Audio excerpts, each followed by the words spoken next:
Good evening. Now, let me rephrase that. Evening. Leicester City 1, Southampton 2.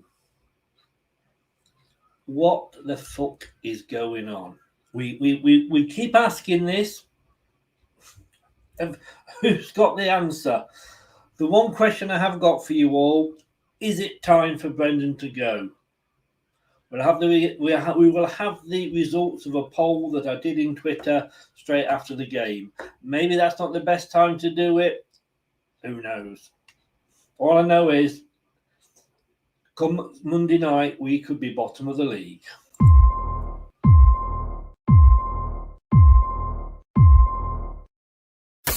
Strap yourself in, because we're set up, switched on, and ready to go. You are watching and listening to Chris and Leicester Till I Die TV on YouTube and your favourite podcasts.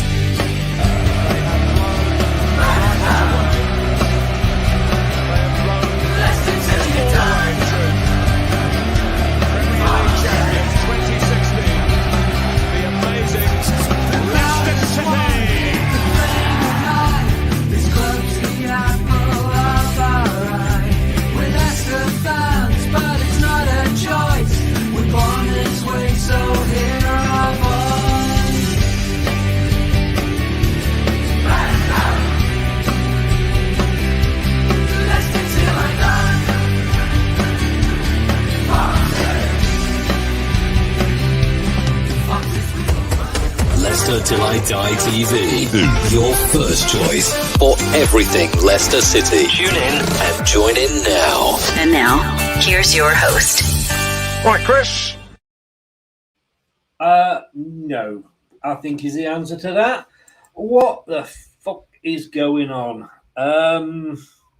It looks like the lunatics have taken over the asylum because Brendan doesn't pick the team anymore. What does Brendan, do? Oh, Mr. Fafana, are you a little bit upset about moving?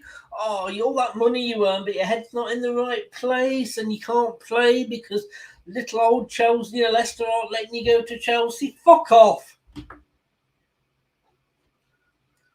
Make him play. Grow a pair of balls, Brendan. I've called him a bell end, if you remember, after the West Ham game last season. And that would be being polite. That would be an insult to bell ends. He's as much use as a fart in a space jacket at the moment. Spacesuit. What is going on? He brings Tielemans on, who was shit before he came on and was just as shit after. I didn't notice any difference at all. We've got Dennis Pratt, who wants to play for the club. Doesn't even get on today. And yet we bring on Tielemans, the biggest load of shite since Fafana. I mean, what is going on here? I'm saying this for the first time now. He's got to go. He has got to go. It is as simple as that. He's past his sell-by date. He's past his eat-by date. He's past every date going. I just don't know what he's doing. He can't be just that fucking stubborn that he can't see what's going on, because 30,000 other people that at the ground and probably another sort of 500,000 are watching on different ways. They can see it. Why can't you, Brendan? Why the fuck can't you? And Marty again, playing on the left. Tielemans coming on, no fucking difference when he does. Fafana telling you whether he wants to play or not. And he'll still get his however many thousand it is a week salary, won't he? I'm sorry, Brendan. Wherever the taxi is. I tell you what, okay, I never thought I would hear myself say this. I would take Graham Potter at the moment. You know my thoughts on Potter? He can't do any fucking worse. Monday night, final whistle, when Liverpool finished playing Man United, we could be bottom of the league. Yeah, I don't want to hear any of this 3 games crap. This is how we started bad last season. It never really got good. And we haven't got the injuries we've got. Well, maybe a couple of them are mentally injured. I don't know. But you just go. Just do us all a favour. Please do us all a favour and get your sorry ass out of this club. This is Leicester Till I Die. This is where you can watch us. And this is where you can listen to us. Just on YouTube. Listen on your favourite podcast platform. Or ask your smart speaker To play the podcast Leicester Till I Die. broadcasting live worldwide.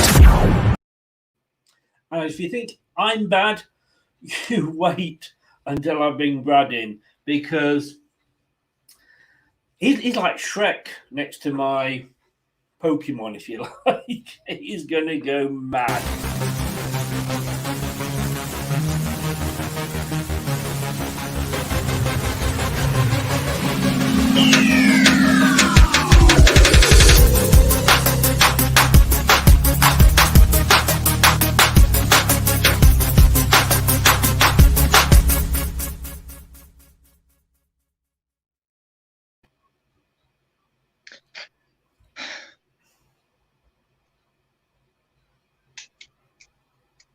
What in the shit house was that, Brendan? 8, 9, 10, 11, 12 months? I can't even remember the last time Leicester played like Leicester. You've come out in your fucking press interview and gone, we gave the ball away, we sat back. No shit, that's what you tell them to do. That's what you get them to train on the training ground pitch. That's what you get them to work on day in, day out on the fucking training ground pitch. Now, okay, for foreigners out of your hands, he wants to be a petulant child, force a move through Chelsea. That's out of your control. I understand that. Tillemans can't make up his mind whether he wants to commit to the club or not. I can deal with that, right? I can take you saying that. But coming out and saying, oh, well, we scored and then we sat back and defended as if it was the players that decided to play like that. No, it fucking wasn't. You've been here now for 3 seasons and 3 games. And for 2 seasons, right? Counter press, high line, counter press, high line. Yes, we took an odd defeat and we sat here and ranted and raved about it. But it was a Man City defeat.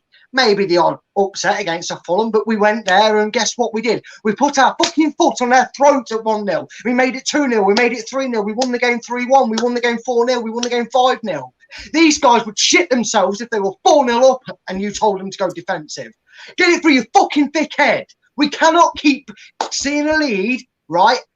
Arsenal probably did it to us at one point last season.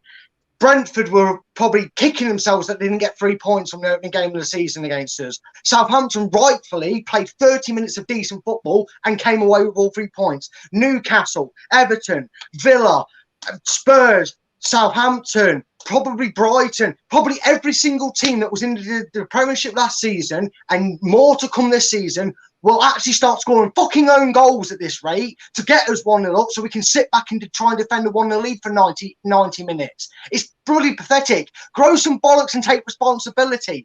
I said 8 or 9 months ago, and you can go back and find it, and I'm sure Chris will clip this as well as clip it for me, right? I said Brendan's stubbornness is going to cost him his job. It should cost him his job. You cannot sit there all lackadaisical in an interview and go, I don't know what happened, Governor.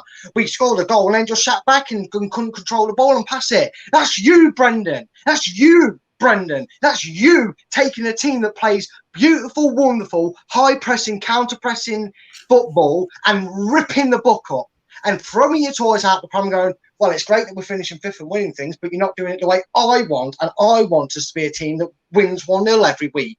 Fuck off, Brendan. I've had enough. My patience is gone. My patience has absolutely been ripped to shreds by you. Because I told Chris this before we came live, right? Madison scored fantastic goal.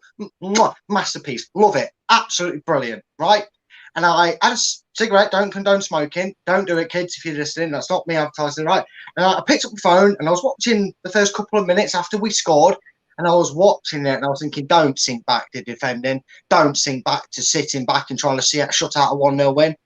And lo and behold, 4 or 5 minutes later, we're still trying to settle a win. We're not sitting out the first 5 minutes because the second they scored, Ralph Ragnick changed their shape. He took players off to change their dynamic and he knew he was chasing the game and he had to change things. Brendan went, we'll see it out. Hold on, Brendan. We haven't been able to see out a game in 11 months when we've had the fucking lead. Well, why do you still think we're able to doing it? No, you may argue the same. You need to be versatile and adapting. You do that in a shape. You do that in a way you make personnel changes, like for like changes. You do that to maybe hold the ball up at the right end of the fucking pitch. Why are we trying to hold the ball in and around our own edge of the box? The old Leicester, before you changed this depressive defensive team mentality that is depressive and negative and mentally disturbing for the team, what we did is we would get the ball, we would see it out in their corner, we would time waste, we'd game manage the game, we'd win it 2-1, we'd win it 3-0, we wouldn't let them see a way back in if they got a cheeky goal out of nothing. We were riding high in confidence. Every good team that plays like that concedes a bad result, and we conceded that. When we had a shock defeat to Fulham, we conceded that happens. We went out there, what did we do? Put a run of 3 or 4 games where we battered teams, put them to a sword. You know, I never ever thought in the world of football I could look through 92 teams in the English division and below it and think, is there a team I can think of that's actually scared to be a front? And I never ever thought that I'd be able to name a team, and I'm absolutely horrified that it's my fucking team, our fucking team that I'm naming as the team that's petrified to be in front. It's embarrassing. Your stubbornness has made me and a lot of others go, that's enough. I don't lose patience with manager. I back them to the heels as long as possible until I say there's no turning back. Well, guess what, Brendan? Providing a miracle, I might look like Jesus, but I don't perform miracles. Providing a miracle from above and an amazing turn of form and a sudden change of heart and maybe a crack in your fucking stubbornness, we are not going to have you as a manager for much longer. And you should not be there. I even said to Chris, if I was in top shoes right now, sometimes they do this, I would have texted Ralph or rang Ralph and said, well done on your result. Great performance today. I'd like to have a drink before you head off to Southampton and have a word with you. And I would have sat down to Ralph and gone, yeah, mate, how much? How much? Because when your team was 1-0 down, you made the changes. You made them changes and your team played like they were 1-0 fucking up. In fact, Southampton looked like Leicester 2 years ago.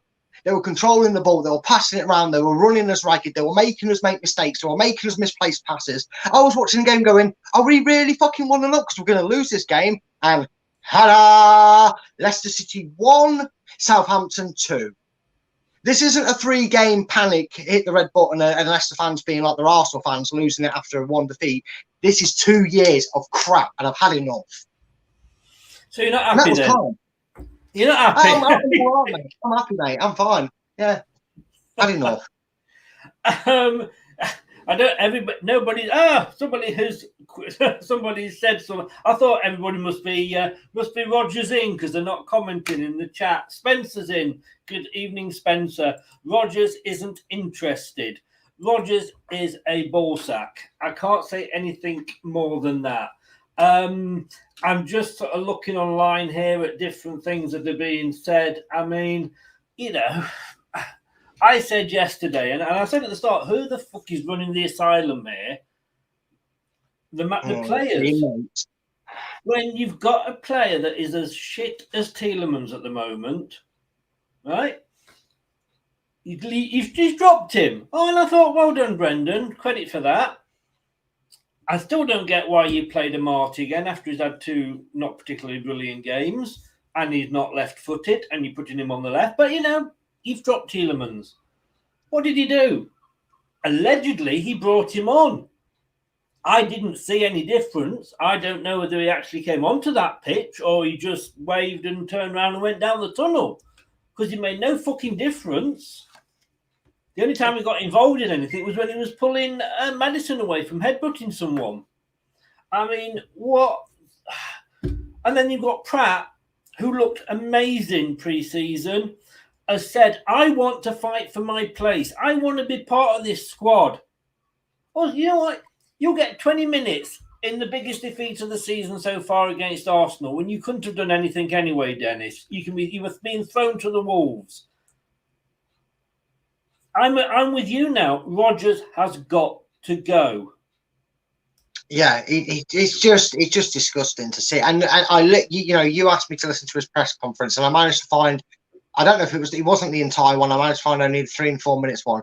And I wanted to turn it off. I didn't want to listen to it, mate, because he just got asked a question about the final and that, and he stood by what he said about not playing them, about not playing them if the head's right or they're not in form. Well, why did Tielemans given 20 minutes to do that? Why wasn't Pratt being rewarded? At the end of the day, you know what? Doesn't matter, in my opinion. The way we played from the minute we scored, can't believe, I nearly said conceded there because you think it would be from when we conceded the way we played. Nobody was going to have a good game. And I look at Brentford, I look at Arsenal, and I look at today's game. The second we finished scoring, or the second Arsenal scored in all these games, whichever way it worked out, we never looked like doing anything of note. And that is the most shocking thing because, like I said, yes, we had our hiccups playing constantly that way. But guess what? You know when they say if it's broken, don't fix it. Yeah, that's it. This result was broken that much. I can't even say the same. But you know what I mean? If it ain't broke, don't fix it. Well, yeah, we had a few shock results. Like I said, the only one I can distinctly remember, and the reason I point it out is, all right, Bournemouth were in there as well for that shock horror, but that was a capitulation of a whole different level. That was the pressure of where we were in the season and what we were fighting for. But other results, but then you look at our results afterwards. We beat Leeds 4-1. I think we beat someone else 3-0. We beat Arsenal. I don't see this. I'm not sat here watching a defeat Southampton going, oh, well, we drew with Arsenal. If we'd have been talking about how we beat Brentford 3-0 and drew with Arsenal, I'd be going, oh, well, yeah, it's a bad result, bad day at the office. We let it slip. Okay, but if we play like that every week, we're going to win a lot more. If we play like that every week, we're going to beat Derby's record by a clear 10 points.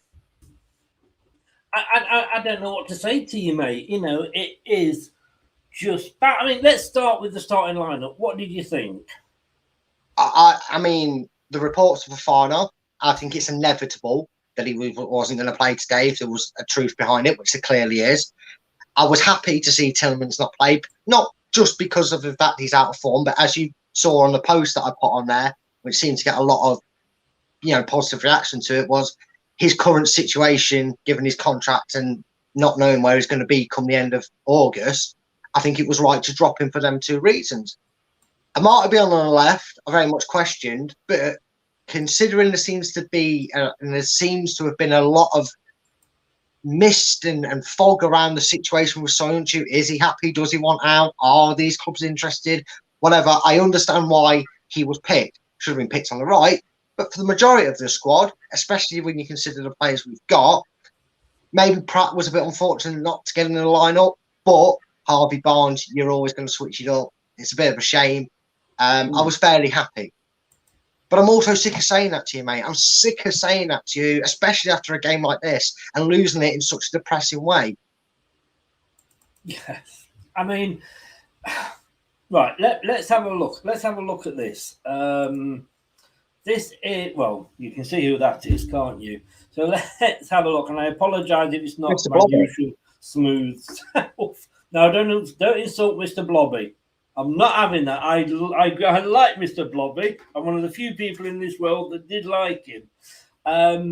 Let's have a look. This is what the club are saying that he said. Rodgers, hugely disappointing. No shit, Sherlock. Well, I'll tell you what, hugely disappointing doesn't come up to anywhere what most of the fans, as Brad has shown tonight, sums it up. Leicester City must manage the ball better to see out games and pick up positive results. Again, no shit, Sherlock. Brad, did you ever think that we would need to pick up positive results? Not really. No, I would have known. That's why we've been doing it wrong. That's why Claudio Ranieri got it wrong. He got too many positive results. Oh, right. You know what? In my first 2 years being alive, I thought I understood how football worked. I thought the more points you had, the higher you finished. But clearly, it's a new revolution to football, this. Gordon Bennett. This is what I mean. His interview, mate, was embarrassing. It was so bland and disinteresting. I think he knows he's in trouble. And I think he knows he's lost a part of that dressing room. I wouldn't say all of it, because players, Vardy signed a new contract. Although you could argue that's more his commitment to Leicester than it is to Brendan. I think it is. I think it is. I think it's his commitment to top, in fairness. Yeah, to be fair. Can I say here, though, look at this, right? We were very frustrated with the result. Like we said, no shit, Sherlock. But the minute we scored the goal, we sat back. You're the fucking manager. Exactly. Don't sit there and go to turn around to Mike Stowell or what's that, Tory? Have we got a Tory? I don't know who he is. Anyway, turn around to him and go, hey, we're sitting back. Okay. Do something about the fucking thing. The game got away from us for the last 25 minutes. Apart from the 5 minutes when we scored, and it was a free kick. It wasn't a free-flowing move. It was a free kick. Apart from that, the game was never with us. But the worst thing is, until we scored, the game wasn't even with Southampton. No, in fairness. I'm going to take nothing away. I'm going to take nothing away from Southampton here. No. Arsenal last week made us look poor. We played badly because I think they didn't let us play well. This game, we played badly because we were shit. Do you know, there's a saying amongst a lot of football fans, where were you when we were shit? I'll tell you where I was when we were shit. On the 20th of August, 2022, I was watching fucking Leicester be shit at the King Power. Yeah, I was doing the same, mate. And you know what? Then the three performances we've put in were more dire than the performances we put in the season we got relegated from the Championship to League One. Honest to God, they were. They were worse because at least that team tried and looked like they were trying to survive. And I'm not saying we're going to get relegated with the squad we've got, but they look terrified. We just had awful players that weren't Championship standard, let alone no, but they weren't League One standards, most of them, let alone bloody Championship standard, and they were just crap. But they gave what they could to try and keep us in the bloody Championship. At least they went down with some form of fight. But this lot, oh God. It's okay. Can I ask you a question? And please do this for me, because those glasses you had on at the start. Is there any way? Those are the ones, the blue tinted ones. Is there any way that you could send those to Brendan and say, try putting these on? Because I was going to read this further. Now, I've not read this before. We do need to manage the ball better, said Brendan.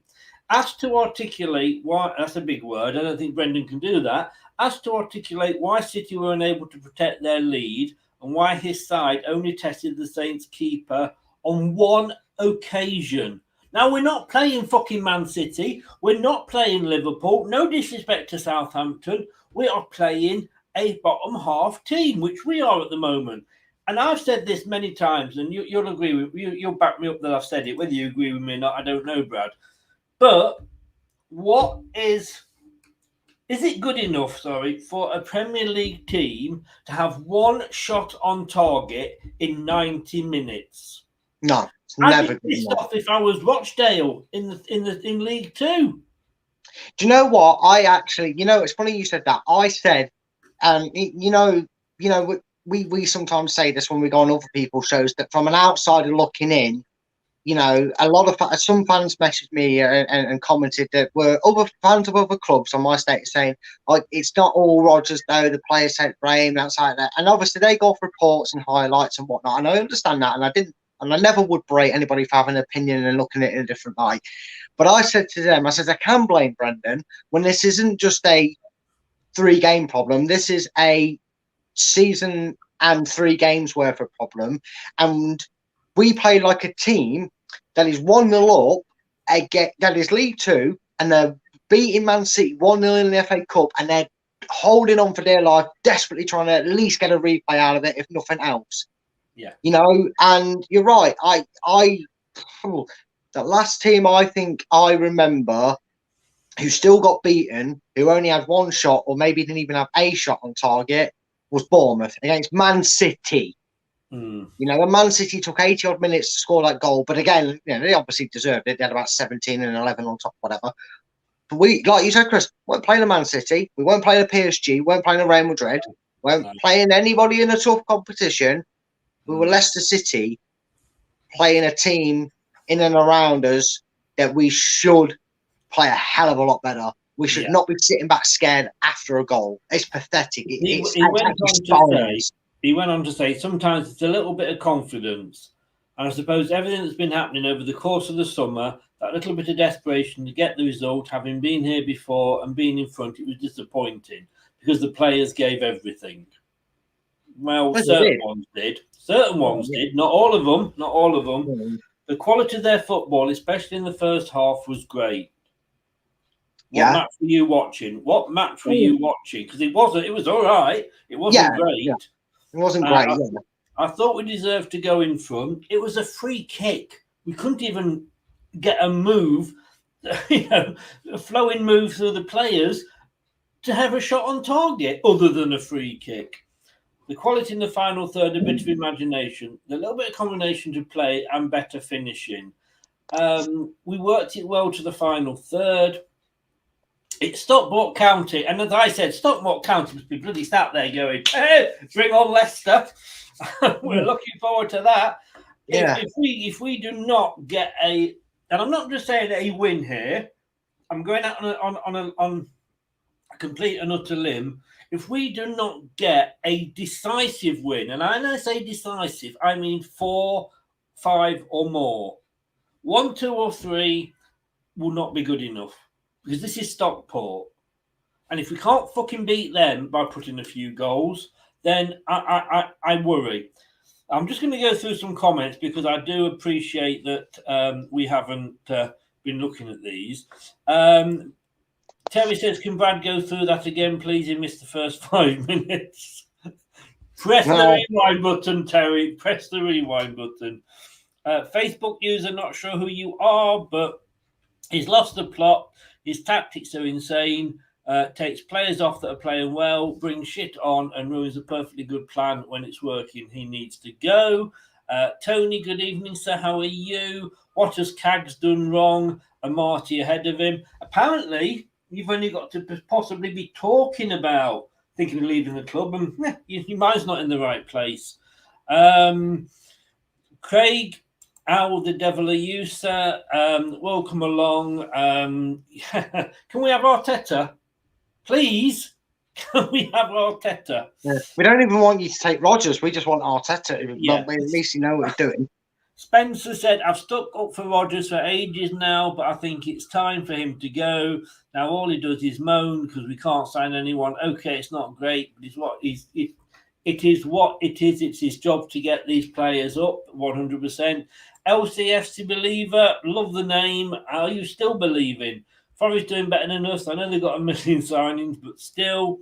Jason, he lost the players who blame him for playing players out of position and picking poor players over better ones. Jason, interesting to get people's views if Top can handle the situation. There is a poll going on in the YouTube channel, if you're on that, which says, does Brendan go now or not? And I'm just going to come on to that when we finish the comments. LCFC believer again, the only team we are beating in the next 3 games is Stockport County. Are you sure? I'm not sure right now. Yeah. I'm not sure. No. Right. Hello, Rai, how are you? I wouldn't be so confident of us beating. Well, exactly. Yeah. They're having a joke about it. Southampton finished the game in a stride. We played as if we couldn't give a damn. KDH, mad as Yuri, not one of them fought or got stuck in the game, went away from us. David, isn't Evans our captain? What exactly does he do for us other than slow the ball up and point all over the pitch? I still think that I would sooner have him as a captain, and no disrespect, I know Brad's part of the goalkeepers union, but I'd sooner have him as a captain than Casper. And I think he doesn't actually just boot it up in the hope that someone will get onto it. Maybe he's actually holding the ball up to try and see what players are running for him. Yeah. Now, if they're not, that's another story. And saying, Ant, I'm with you now, mate. With you, totally. I've come over onto the dark side, mate. He has to go.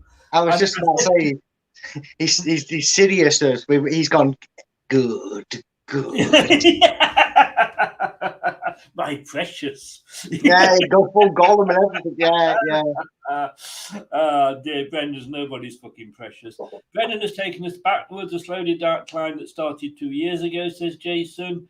Yes, he does, but we need to thank him for what he has done for us. Look, what he's done for us is his fucking job. You know, I would go in as a salesperson every day and I would make sales.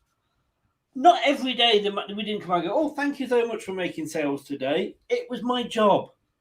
Right? If I didn't make sales, I didn't get a bonus.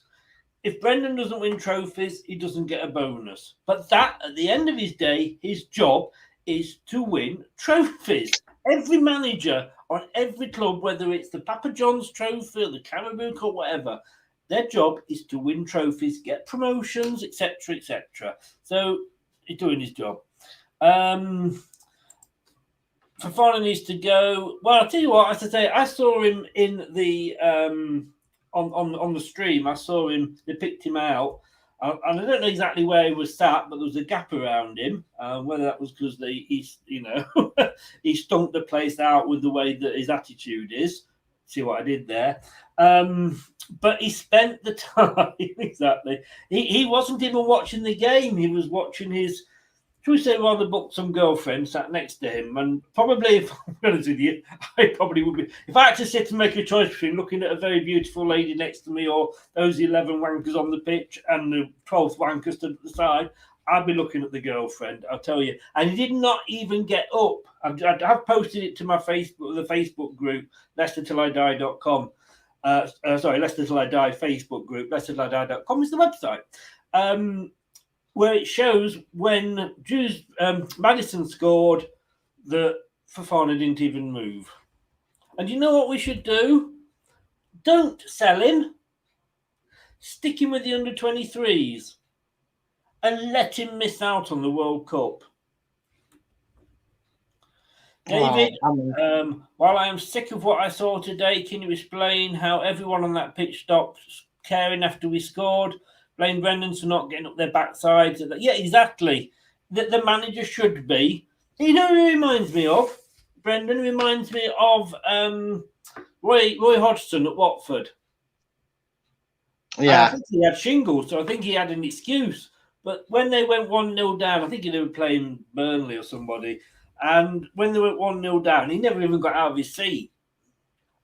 And yet, when Burnley scored, at least their manager, whoever it was at the time, was up and cheering and saying, "Come on, you know." And I'm sorry, I bet Brendan actually did encourage the players. I bet he went, "Come on, lads, put a bit of effort in." Yeah, I'll tell you exactly what that issue. Dave, you say they weren't interested. It wasn't the fact they were interested. I'll try and give you a visual.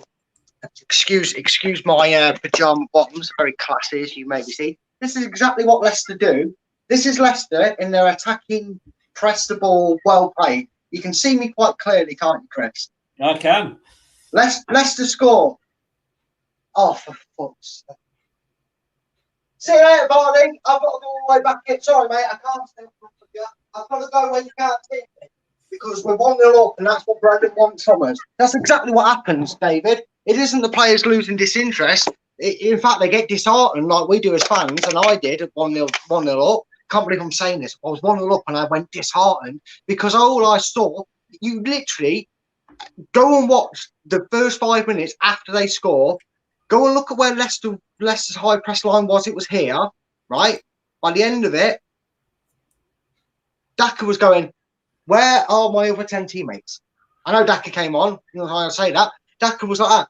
Where are my other 10 teammates? I'm losing 2-1 to Southampton, but I haven't got any help. I think there's a goalkeeper in there. He might be a ball boy. He's that far away. I can't see him. No. It's just, it's not the players. Perfect set of fixtures for Rodgers to go. We've not got a good start. Let's face it. We know but Brentford and Southampton were probably the two winnable games. We've got Chelsea, we've got Manchester United, who must be pissing themselves laughing. I think we're bad. Hey, which we'll get our first win against Leicester, and when we've got Chelsea by the end of September, and I think we've got an international break then. Please, Top, we've got a week off for the international break. Sack him. Get somebody in. Start looking now. I mean, because we're going to get nothing from those games. Oh, we hellers like. Or I'll tell you what we'll get. We'll get a footballing lesson off them. Yeah. That's what we'll get. Tony says he wants Rodgers in and in front of Whelan's collecting his P45. Bum bum. Question for you guys. Who do you think realistically is out there who can replace Brendan Rodgers? We'll come on to that later, Russ. We'll come on to that later because that's not going to be a 5-minute conversation. Anthony's back in. Hi, Chris, and bad up the Saints. Yeah, right up the Saints. Scott reminds me, Club. Well, yeah. Cup of tea, Brad, no sugar. Don't swear at me by saying tea. I don't think the horrible stuff. Sad news. Just breaking news come up on my Leicester site. There's a man died after a Leicester attack. I don't know anything more about it. Well, thoughts go out to his family and his friends. Yeah. Chelsea hopefully will do us a favour. Maybe return the favour. We got rid of Mourinho for them. Oh, I've just had an horrible thought, and I'm blaming the person who mentioned Puel for it because of what Ants just said. Do you remember when Puel was practically out the door when we played Chelsea and Manchester City? What happened? We beat Man City 2-1, and I think we beat Chelsea, didn't we? Oh, we drew, I think, with Chelsea. Well, either way, we got 4 more points than we were expecting. It was over Christmas, wasn't it? He should have gone, and it was over Christmas. Yeah, and then what happened? We had another painful 8 or 10 games of him barely picking up a point. I don't want it. You know what? I can't believe I'm saying this, but I kind of want Chelsea to give us a regular footballing lesson to make it be the last. Cool. If this is what we're going to have to deal with, I don't want to. His stubbornness I've defended. He can't keep being stubborn. He's not learned. No more, Brendan. No more. Enough. We will look at the poll in YouTube towards the end of the show. The poll that I did on Twitter has finished, so we can have a look at that. Bournemouth are losing to Arsenal, by the way. 3-0. Please give us Arteta, please. So basically, there's 46 votes on it. And the question was, does Rodgers need to go now? It was a simple yes and a simple no. Yes said 66.7%. No said 33.3%. So basically, when it wasn't even a Brexit vote, that was why. Now, at the moment in the YouTube one, 67. So it's pretty much the same. 67% are saying, go, Brendan, get your bags, take a long walk off a short pier and just do one, please. Do you know what? I'm almost at the point, and I do get sick of comparing it to the O'Neill era. But that's how long it's been. I'm at that point now where, you know, all them names that I jokingly walked out of. There you go. Yeah, that is so true, Rye. That is so true. That's exactly how it happened. I think he's exactly right. You know, last night when we did a show and someone put like the likes of Dice and whatnot, and you know, I played up to it and I stormed off, said I'm not doing it anymore. You know what? If they show a bit of enthusiasm and a bit more animation, I'll take it. Do you remember if that had been O'Neill? Right, you knew when O'Neill had a press conference or he spoke to Match of the Day or wherever after the game, you knew if it was him that took the blame or the players, because he made no qualms on going, I got it wrong. I changed the shape. I wanted us to see out a draw against Liverpool, and it cost us. But if it was the players not doing what he asked them, he would tell. You knew it. You knew it.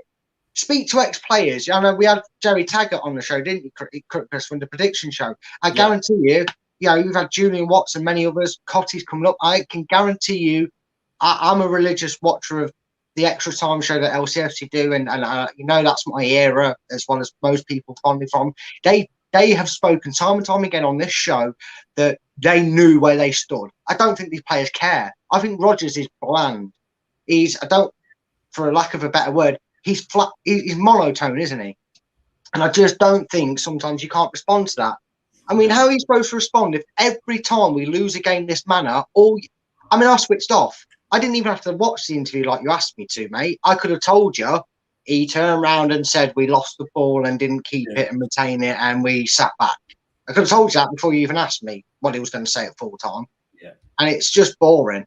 And if I can't listen to it as a fan and I want answers, why are they going to listen to him at full time? Why are they going to listen to him before the game? Why are they going to listen to him at half time? They're going to sit there going, let me guess, you want us to get in front, you want us to sit back and manage to, yeah, we know, Rodgers, you set every fucking day, mate, I'm bored of it. If you do the same thing every day, you can get bored of doing it, aren't you? Yeah. Good news there before the game. Obviously, I woke up to this morning. Jamie Vardy signing an extension. I bet Top Gladly sorted that out before the game kicked off. I bet Jamie Vardy's going back to an argument and sleeping on the couch for signing it now. Charlotte's in. Well, it's been a while. How the devil are you, young lady? I presume you may well have been on holiday, and I presume if your holiday, it's like a cruise or, a around the world trip. But no, it's been a while, Charlotte. Welcome back. Nice to see him. Nice to see him. Nice to see you. To see you, nice. If we don't get him gone soon, it will be a big same job. I just say, I just don't know what to think. I mean, look at that. I mean, the form was exactly the same. There's no reason why they should have made us look fools, but they did. Unfortunately, to be honest, I'm not even bringing the stats up because they're just embarrassing. One shot in 90 minutes on target. But I will show this because this just shows how hopeful we all were. I went for a 2-1. I got the score right the wrong fucking way round. Maybe the one season you probably should have taken Steve Larnex's approach. And yes, yeah. Craig went 3-1. Steve Larnex still actually ready to go 2-0 Leicester. Walsh went 4-0. Yeah, I love whatever you're drinking, Steve. Ian Marshall went 2-1. Tags went 2-0, if you remember, and Ian Wilson went 3-1. Maybe if we flip those over, we might get some points. But maybe. Do you know what, Chris? I listened to the end of the game on the radio to try and see if they'd get an interview. I don't know if they've been restricted on their time because they don't seem to run as long after a match these days. They're normally on for about an hour, but they're only on about 20 minutes after the full-time whistle these days. And you know what really hurt? The whole defeat. When I was calmed down, I know I was very eccentric, and that was a bit more theatric to how I was really feeling. That was more how I was feeling after the full-time whistle, the way I expressed it. But I listened to Jerry Taggart's voice. You know when you just hear like a really adorable story from a child, and you think, oh, I just want to pick him up and give him a hug and tell him how. Well, I listened to Jerry Taggart's voice, and he was saying he kind of. Every time he had to mention the way Leicester lost that game, you could hear, and you could hear the depressed sound in his voice. And I felt like going, "Oh, Jerry, I feel for you, mate. You must be raging on the inside, but you're being such the professional, Jerry Taggart, to watch the club that you played for and had many memorable years at and fond memories at as a player, to see the club going the way it is and give up the ghost the way they do and having to say the same stuff. How they do it, I don't know. But I heard Jerry Taggart he sounded dejected. We're sounded dejected. Fans around the world are sounding dejected. Our own commentary team that is hired by the club sounds dejected. I would send the fans' reactions and the depressing voice of Jerry Taggart, not his natural voice, the depressing after today's game is what I meant. Sorry, Jerry, if you're watching. I meant because he did sound dejected. How to upset our special guests. Thank you, mate. Yeah, I know, right? But I mean, if you can take someone whose passion is Leicester City Football Club, and I know he played for clubs and he probably does some things for them as well because of his career, but his majority is for Leicester because he works for the club. I just wonder if maybe Top saw that and heard that wherever he is, whether he's in Leicester or back in his home country. If he goes, you know what, I can't sit here and watch the club that I own go through this. This is depressing. Well, I need to change. He didn't look happy when the camera picked him up, but that was before kickoff. Can I just? We have actually. Funny you should mention it, and thank you for the leading here, because we have got a sound recording from Top's office.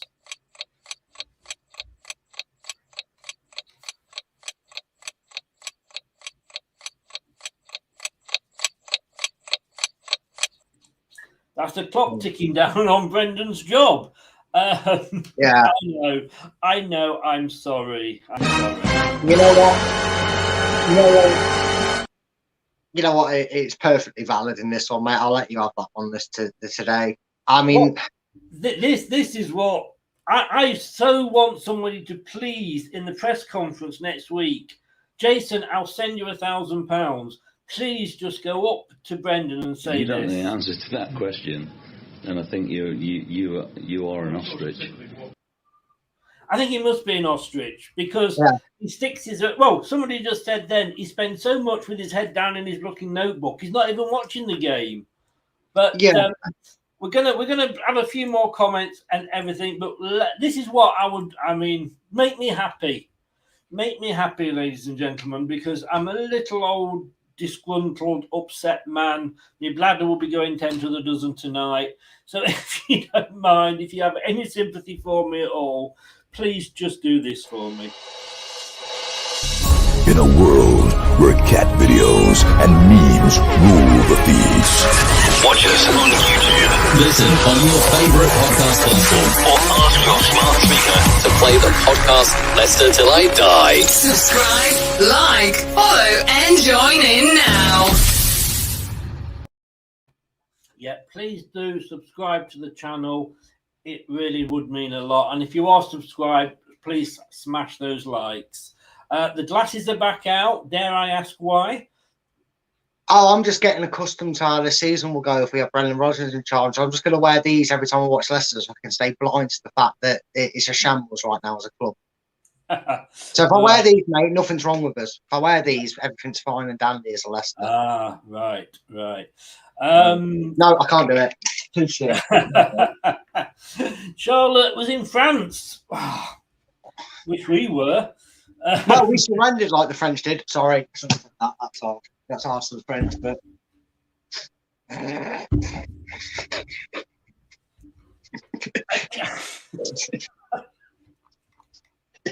You can tell I'm angry because my words didn't stop me saying that.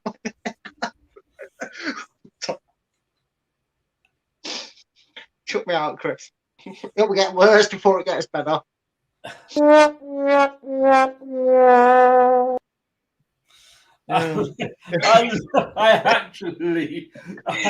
I'm sorry to any French viewers, and we've probably just lost them all now. But I did like that one. That was up there with Charlotte's Angela Merkel going on holiday joke. I did like that one.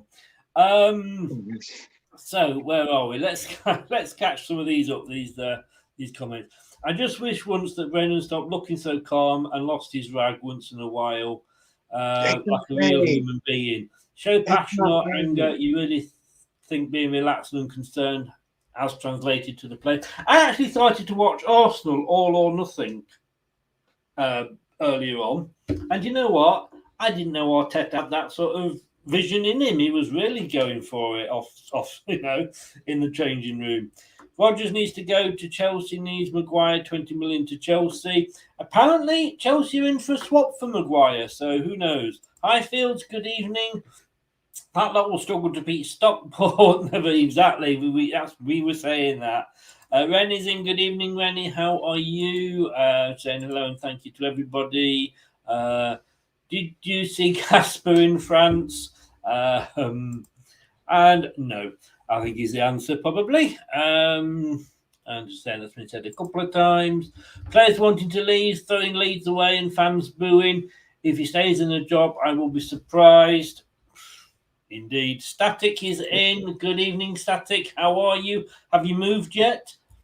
Oh, no, you can't get away with that one again. That's twice in 2 days, mate. No, I got a reaction. Dear. I was expecting the countdown music to come on then, Chris. That's just the clock ticking. Yeah, she's just showing off. Just showing off his Charlotte about a holiday. No, she can show off. It might cheer us up. We'll be less depressing in the game. Mike, evening both. Big up. Are you Brendan out? Go and start the show again, Mike. Go and start the show again. Chris, let's not answer that question. Mike, I want you to go and start the show again, and I'll know if you started again because I know your reaction to mine and Chris's rant. Go and start the show and figure out the answer, mate. My rant was nothing compared to yours. I've got to be honest with you, mine was quite mild. Yeah, skip to me full screen, mate. That'll tell you where I stand on it. I'm still on the fence. There's your clue. I know where you'd like to put the fence. Yeah, straight up someone's. Someone said this last November, but got called negative, mate. It's opinions change, and you know, I did not think that I'd be sat here after 3 games, and I might feel for we've actually put this show. This show used to go out. Was it half an hour after the final whistle? Half hour, 45 minutes, yeah, give or take. Like that. And we put it back. I put it back now. I made the decision. Let's put it back for 2 hours because it will probably help us calm our nerves. That's not working out very well, is it at all? No. Not I'm today, glad anyway. I don't have a heart monitor. Otherwise, the ambulance might have pulled out outside my house, thinking I was having a Sean Connery or something like that. You know what I mean? I'm on about 7 heart tablets every night. So if you suddenly see me go down one side, call 999. Hello, my God. There's a naughty in there. I don't know who's being naughty. Stockport, yeah. I can't argue, Mike. I said that at the start. If I was Stockport, I'd be sat there going, hey. If I was Manchester United, I've got Leicester in a couple of weeks, I'd be sat there going, it's all right, lads. We'll probably lose to Liverpool, but hey, got Leicester coming up. Yeah, guaranteed 3 points. A Leicester fan just went on TalkSport saying we need Rafa Benitez. Oh, Poch is the man. You see, I would love Poch. I wouldn't mind Poch. I just don't think we'll get him. That's the thing. I don't know. Leicester's a little bit of him that thinks, if I go to Leicester, I might be able to get my own back on Spurs. Not only that, but I think he has a redemption story. He wasn't afforded the chance to build on that Champions League final. He wasn't afforded, with Daniel Levy as an owner, to do anything to do it. He was told, like it or lump it. And that's, by the way, just before anyone gets it twisted, that is not the way it is for Rodgers with our owners at the moment. That is purely how they want to do it. Now, I'm not saying all of a sudden you bring in Poch or Rafa or whoever and he's suddenly given 120 million or 200 million to go and spend in the last couple of days and sort it. He'll probably get told exactly the same. You've got a squad, deal with it. One thing I did notice in Rodgers' interview that actually sparked my interest was the chink in the armour. He turned around and reiterated that the club have said that these players aren't for sale. He then turned around in that same breath and went, but I know what football's like. It's a business and things change. What football's like. Yeah. I thought you said that he turned around and said, I know what football's like. Well, he does, because he knows fuck all how to defend the lead, doesn't he? But anyway. Look. But Poch coming back, I don't think it's out of the realms. He wants to pick his career up after the PSG. It didn't go as well as he hoped. I mean, they lost their first league title. They lost the title because of him. He bottled it.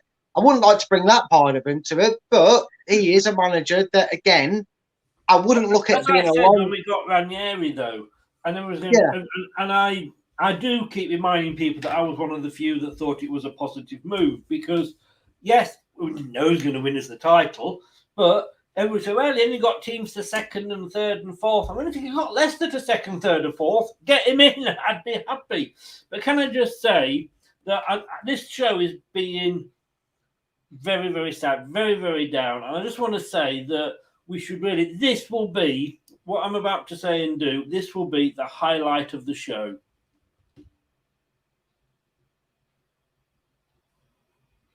Oh, It's a highlight. no.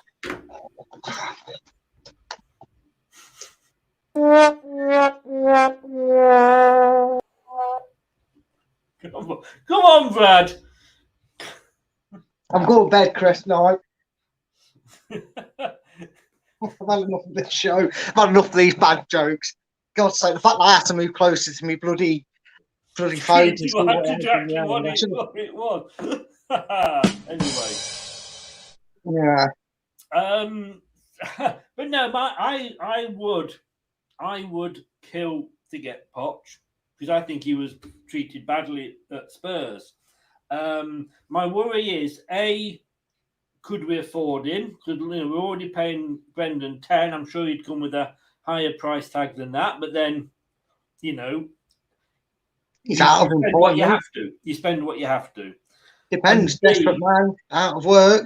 Yes, he is. But no manager is desperate in my eyes to get back into the game because he's still enjoying his payoff money, which was probably quite a few million. Oh, yeah, no doubt. But he may, certain managers have a fondness for a league, and I think when he missed out on the opportunity to take over the Manchester United job before he got offered the PSG job, I think he was keen to stay there. And sometimes these managers end up choosing to go and preferring to go to a foreign league or a league outside of the country they're well established in, just to refresh themselves and do it. And like you said, he's had a fair bit of time away. He's enjoyed himself. He's relaxed. He's not had to deal with the stress of transfers, training, players, bitching and moaning, results, fans getting on the back.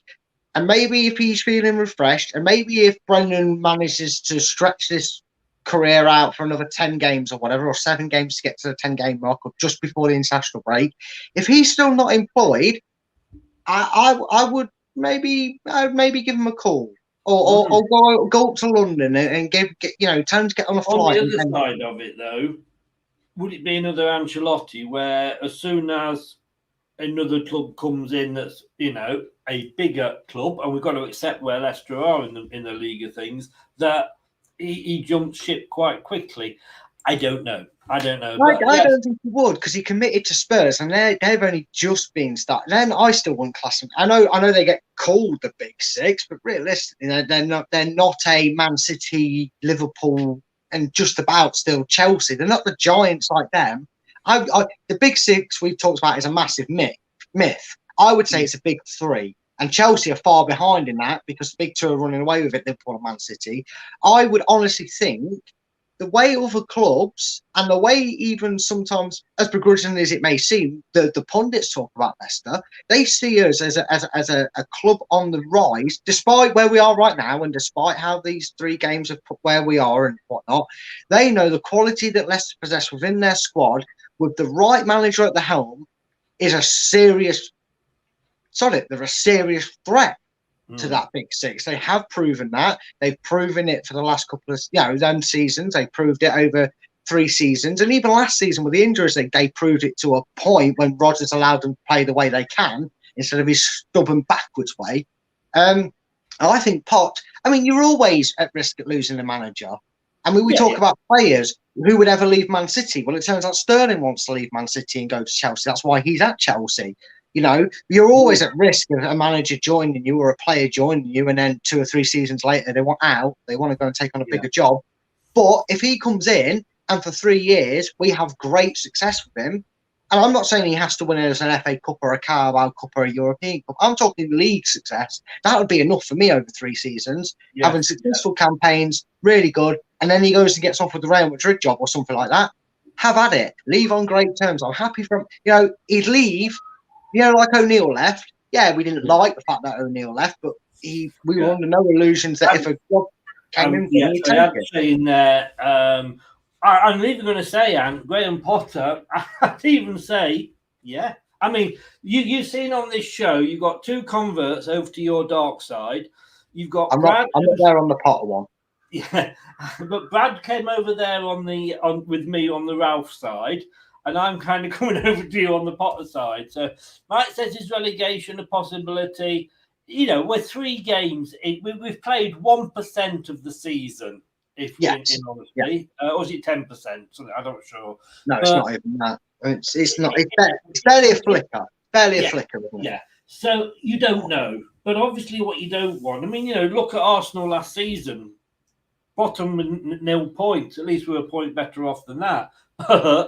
Look where they ended up. So it isn't the end of the world, but it's a case of at what point do you have the balls to jump in and go, actually, we need to cut the head off that snake now before it gets any further nearer the house. Jason Potts will come. Look how much we play Rodgers. All fun and jokes aside, do you think our current team can play better as it is?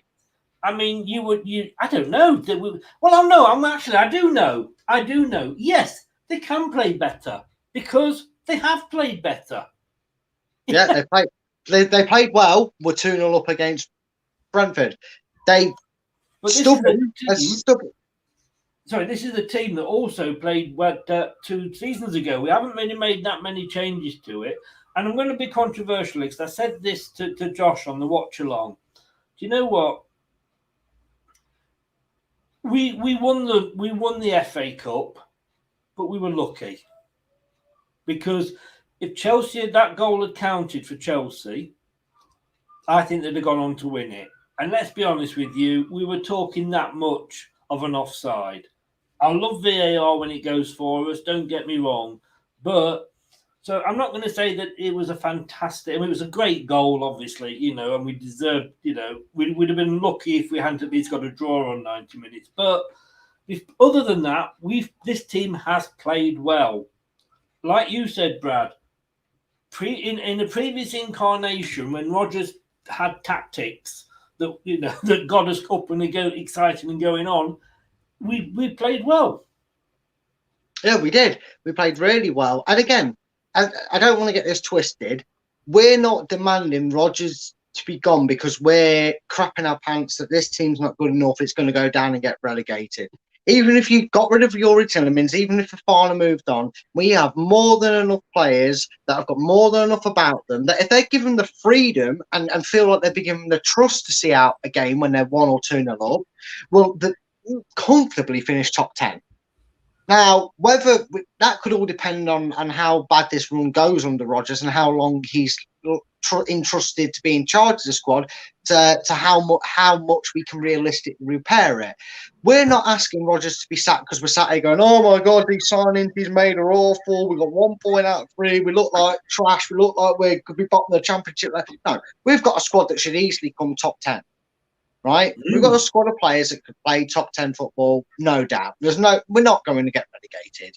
There's no way we're not going to get relegated unless we stick with Rodgers. Well, let's not. Yeah, I mean, I was about to say there's no team. Yeah, see, go down. Don't come with me with paragraphs, mate. I always get there in the end. Yeah, Jason, the jokes. Read them and weep, mate. Read them and weep. Scott, yeah. So what you're saying is if we get Poch in, we'll win the league again. Harry, hope the wedding went well on Friday and it all stayed nice for you. Looking forward to having you back on Friday in the new Q&A debate show. You see, I put 2 shows together there. We decide which one to do. So we've made it one.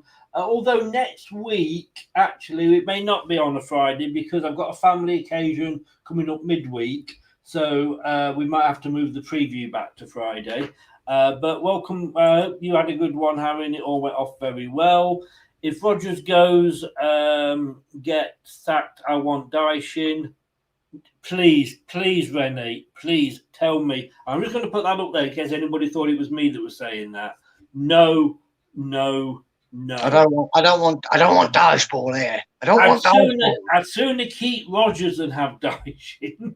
For me, that's my opinion. Yeah. That's yours, Renee. I mean, there's a time, back in the day when we would have taken him, but not now. Although to be fair, there is that age-old argument, and we made this point, and other people have made this point about other managers, i.e. the likes of Pep and Klopp. Could they do what they're doing if they were managing like a West Brom or a Southampton or whatever? No, they couldn't because they weren't the finances. Would Dyche, given the better, and this isn't disrespect because any Burnley fan knows there's a level of quality of difference between what Leicester have to offer in terms of players than Burnley. It's just the way the clubs are running, the financial capabilities they have to lure talents. Would Dyche get better and be more consistent in better finishing with the higher quality of players. It's one of them. You wouldn't know until he's given the opportunity, or if he's given the opportunity. But I am with you. I don't want Dyson, but if he became the manager, I'd be going, well, okay, you want the big opportunity, I don't think I can carry on with my life. And I'm just laughing at Josh's comment coming up. But this one's for you, Charlotte.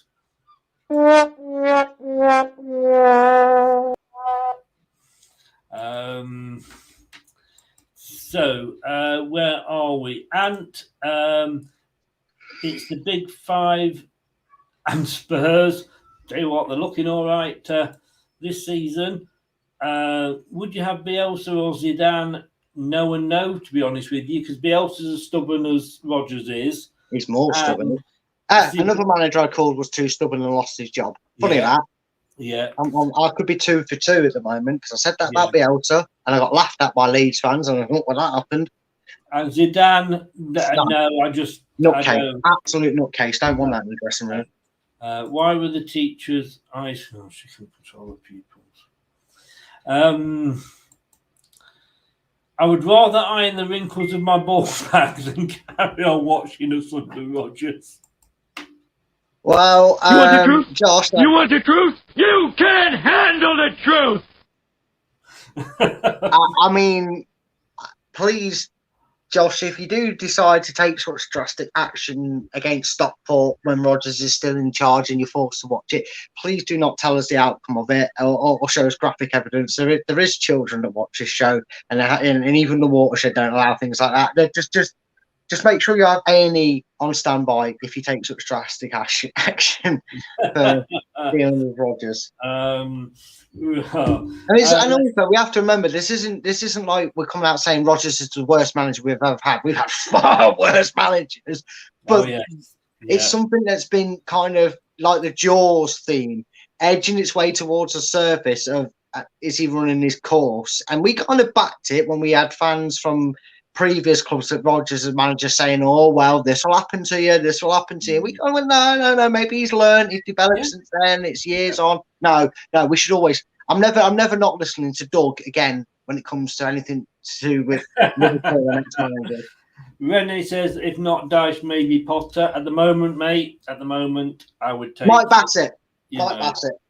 Well, I'll tell you what. At least we'd have this. Ladies and gentlemen, England will be playing 4-4-2. Yes. It's what we should have been playing today. Man of the match. And then we'll talk about, because we've got problems with Brad. Well, I've got problems with Brad's tactics board, not at Brad's end. It's Google messing about with StreamYard. I don't know what's going on. Man of the match from Alan Bennett. I actually, when I posted this, I put best of a bad bunch. I mean, I've got to be honest with you. I wouldn't necessarily argue with that. I think he was struggling to find one, though. Honestly, man of the match, any sort that paid money to go to the game today. Yes. Because at the end of the day, I like Dewsbury Hall. Yeah, he had an all right game. It wasn't exactly his best or worst game by any stretch of the imagination, but he's still going to get paid 60 grand or 70 grand or whatever he's on a week. These fans ain't going to get the 30, 40, 50, 60 quid back for that shower of shit. So everybody in the attendance today that was a Leicester City fan, you're my man of the match because you went through that horrendous shit and lost money on it. You probably spent 150 quid on tickets, food, drink, and whatever today just to see that shower of shit. And it was a 30-minute collapse that pisses me off as well, mate. It wasn't like they dominated the game. We collapsed after we fucking scored. That's more embarrassing. Scott says here, get Matty Elliott, Steve Walsh, Jerry Taggart a chance at least. You see now, I mean, Steve Walsh has actually applied for the job. I think it was twice before at Leicester. Whatever you say about Rodgers, he has got the managerial experience. What managerial experience has Matty Elliott, Steve Walsh, or Jerry Taggart got?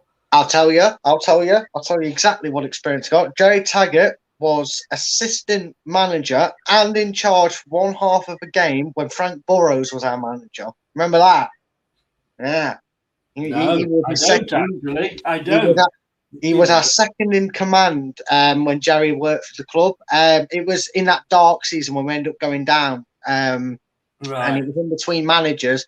I might have the name wrong. I'm sure. I'm struggling to remember Frank Burrows, to be honest with you. Yeah, it was only for it was only for 3 games maybe, but he was in charge. Jerry was a part of that, so Jerry has at least 45 minutes of experience. Well, Matt Elliott and Steve Walsh. I suppose the most they've got is actually teaching kids, and I'm not disrespecting them here, but they do have their soccer schools, but it's a different. So I think getting somebody in to a Premier League club. I mean, I don't think anybody. It's people that come in that haven't got, like Jesse March at Leeds.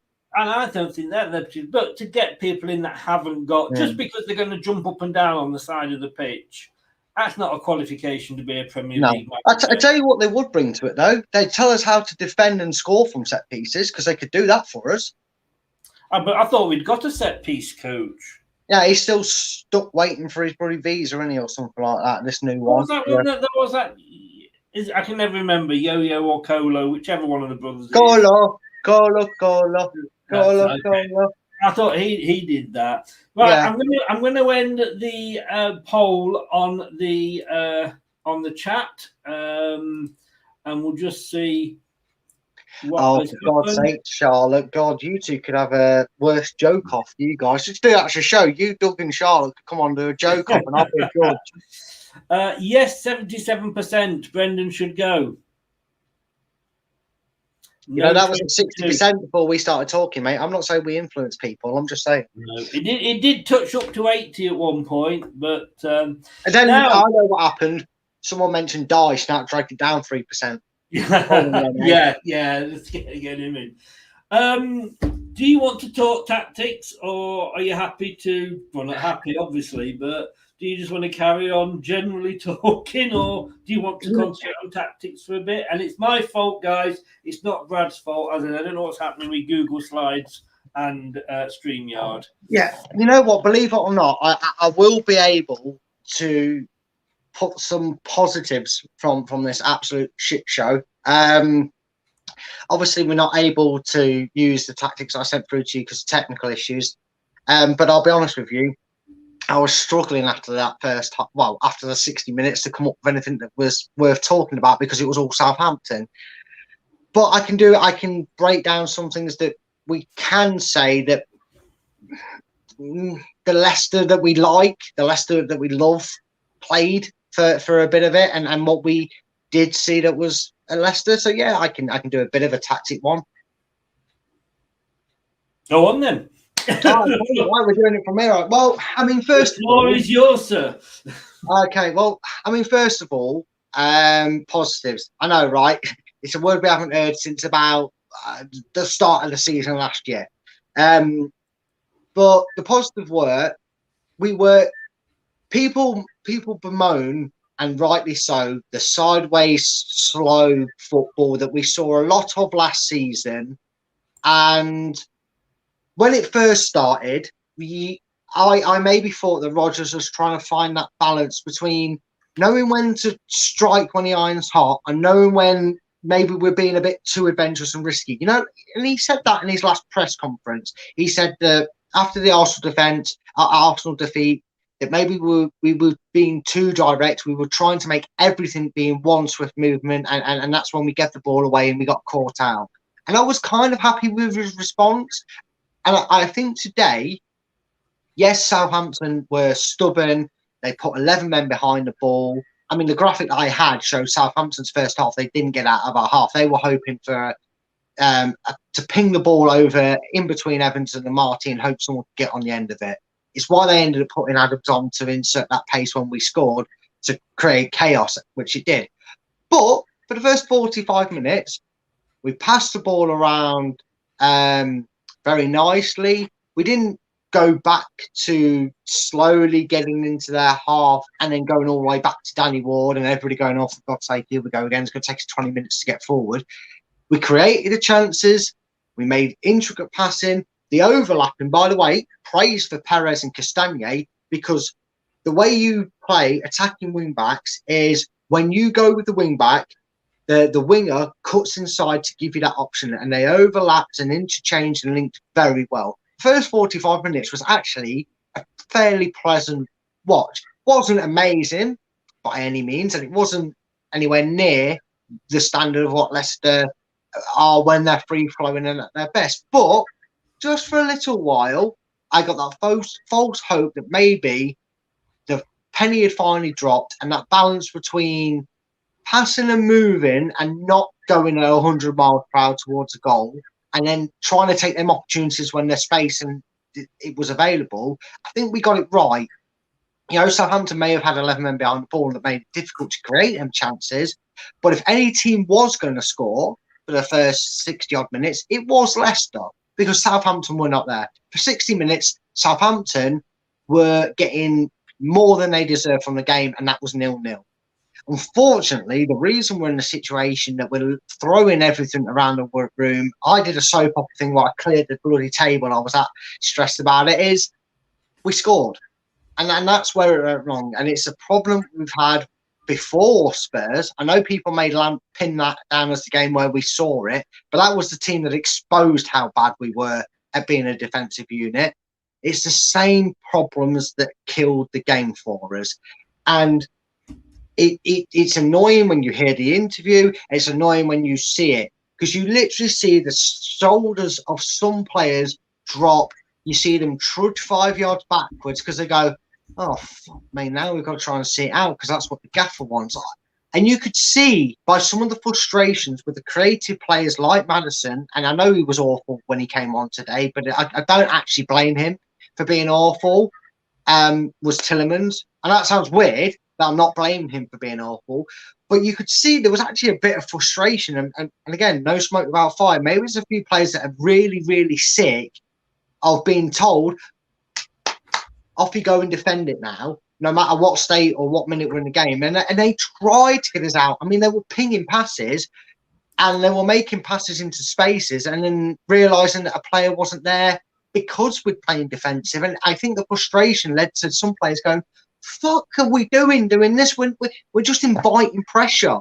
And that's why Leicester inevitably keep losing these games. And that is how I can tactically sum up the defeat, because, you know, for the second time in 3 games, we are praising an opposition for playing well for 20, 30 minutes.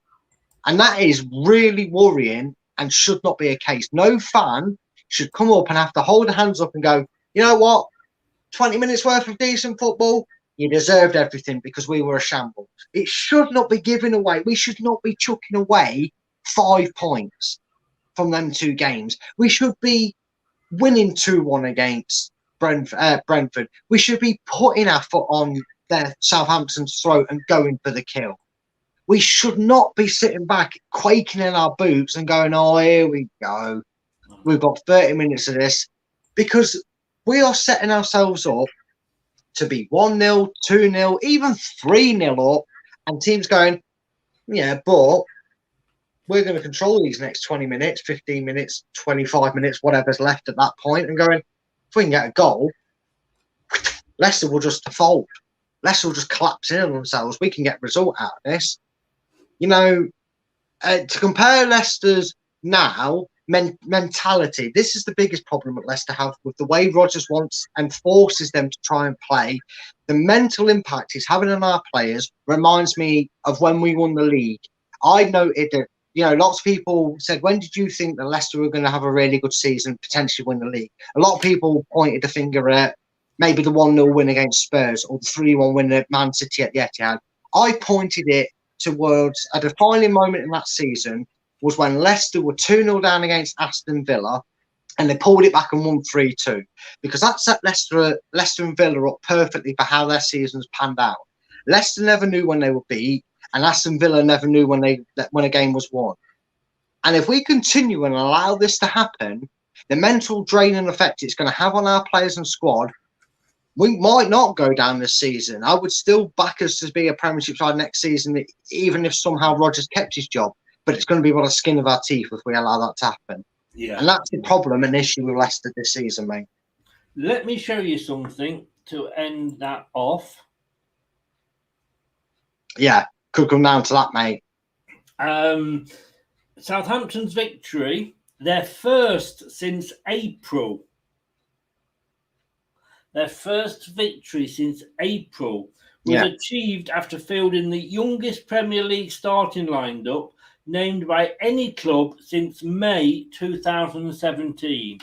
So, Brendan Rodgers, get the wax out your fucking ears, because what were you saying about experience? Well, yeah. I mean, sometimes a load of bollocks. Sometimes you need fearless players, and I actually think and again, this defensive team, we can't play as a defensive unit. We knew that. That's why Ranieri didn't change it when Pearson had us as a counter-attacking side. That's why Puel's way didn't work. That's why it's, funny enough, not working for Rodgers trying to be a defensive unit. We cannot do it. And yeah, I'm too exhausted to keep making the same boring point that we all know, and that is. And I blame this on you, Brad, because you said about Doug, and in he comes. You wouldn't make a very good airline pilot if your name was Ivor Hand Grenade. And I'd say how bad that was. Unfortunately, Doug, I have heard that. And the same would be if you were called Jack. Because every time you walked on the plane and somebody said, "Hi, Jack," they'd be thinking the plane was being taken over. To have a purpose, though, Brad, you have to give Vardy service, which you didn't get. Yeah, but I'm not on about Vardy, mate, because the same problem would be for Daka and Iheanacho. Yeah. You can't. None of our strikers can get the service when the defence and midfield's camped outside our own box because we're 1-0 up. Vardy touched the ball 11 times. Yeah, and guess what?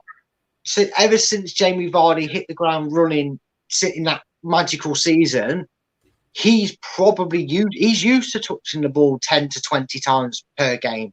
Jamie Vardy does what Jamie Vardy does. I'm sick of saying Jamie Vardy doesn't get the service. I'm sick of using that as a reason. No, Jamie Vardy. No, I know he doesn't play football, and my condolences to him with what happened when he moved to Arsenal. But Aguero couldn't get the service. Dennis Bergkamp wouldn't have got the service. Thierry Henry wouldn't have got the service from these players because they're 40, 50 yards down the upper end of the pitch. I mean, again, unless you are in a relegation scrap and a new team, and we're talking 33 games, 34 games in the season, not 3, why the hell are we petrified at being in the league? Why are we not doing what got us 5th, what got us an FA Cup, what got us far in Europe, and why are we not going 1-0 up against a Southampton, going 1 or 2-0 up against a Brentford, and going for the fucking jugular? I feel like we're a soft touch as a team because what we do is we play decent-ish football, not always brilliant, but decent football. I'm going to move it on now because we're coming up to an hour and a half. And I want to still get the player rating. Yeah, we are going to be doing, God help us, although you see, you have said you're going to be nice, but we are going to be doing the player rating straight after. Hello, this. Matt Elliott here. Hi, Alan Smith here. Hey guys, Ian Hume here. Hi everybody, Jerry Taggart here. Be sure to watch Chris and Leicester LTIDtv for all the latest Leicester City news and information. You can also subscribe on YouTube and various social media channels. for the latest updates and news on Leicester City Football Club. Come on, you foxes! Yeah, Doug was asking who we'd got next, and it is Chelsea, and he said, ouch. That would be a lot worse than ouch. But right, here we go. So, right, I don't know how good you're going to make this or not, but I've got the BBC one here to compare. At least Leicester got the Man of the Match award, although he was wearing a different colour top. So let's start with the Marty. What we're going here, let me just remind you, there is no F. Right? I know, but I mean A, B, C, D, and U for unclassified. Well, I'm going to say utterly useless if I put them in there. Before I give these ratings, Chris, I'm going to tell people that are watching the same thing I told you. I do not blame the players for doing as they're told. Okay, they were told to play. They have been told week in, week out, this is how we were going to play when we're in certain match situations. Yes, we lost the game. Am I going to give them all U's and D's? No, I'm not. And I'm going to give. I don't expect any A and B's in there. And I think No, there might be one person that I will overrule you on, but we'll see. We'll see how it goes. Yes. We'll see how it and goes. With Daniel Amati, what we got here is A, B, C, D, and U. I'm going to put Daniel Amati as a D. I'm going to give him. I'm going to put him in the D category. Yeah. But it's not his fault. He's being played out of position. No, because I reckon if we played him on right, he'd look more comfortable. Yeah, he'd actually look like he's supposed to partner Evans. Definitely. Just to say that he got in the BBC Leicester fans poll. I can't even find him. Did they actually anybody vote for him? Oh yeah, he got 4.8. Yeah.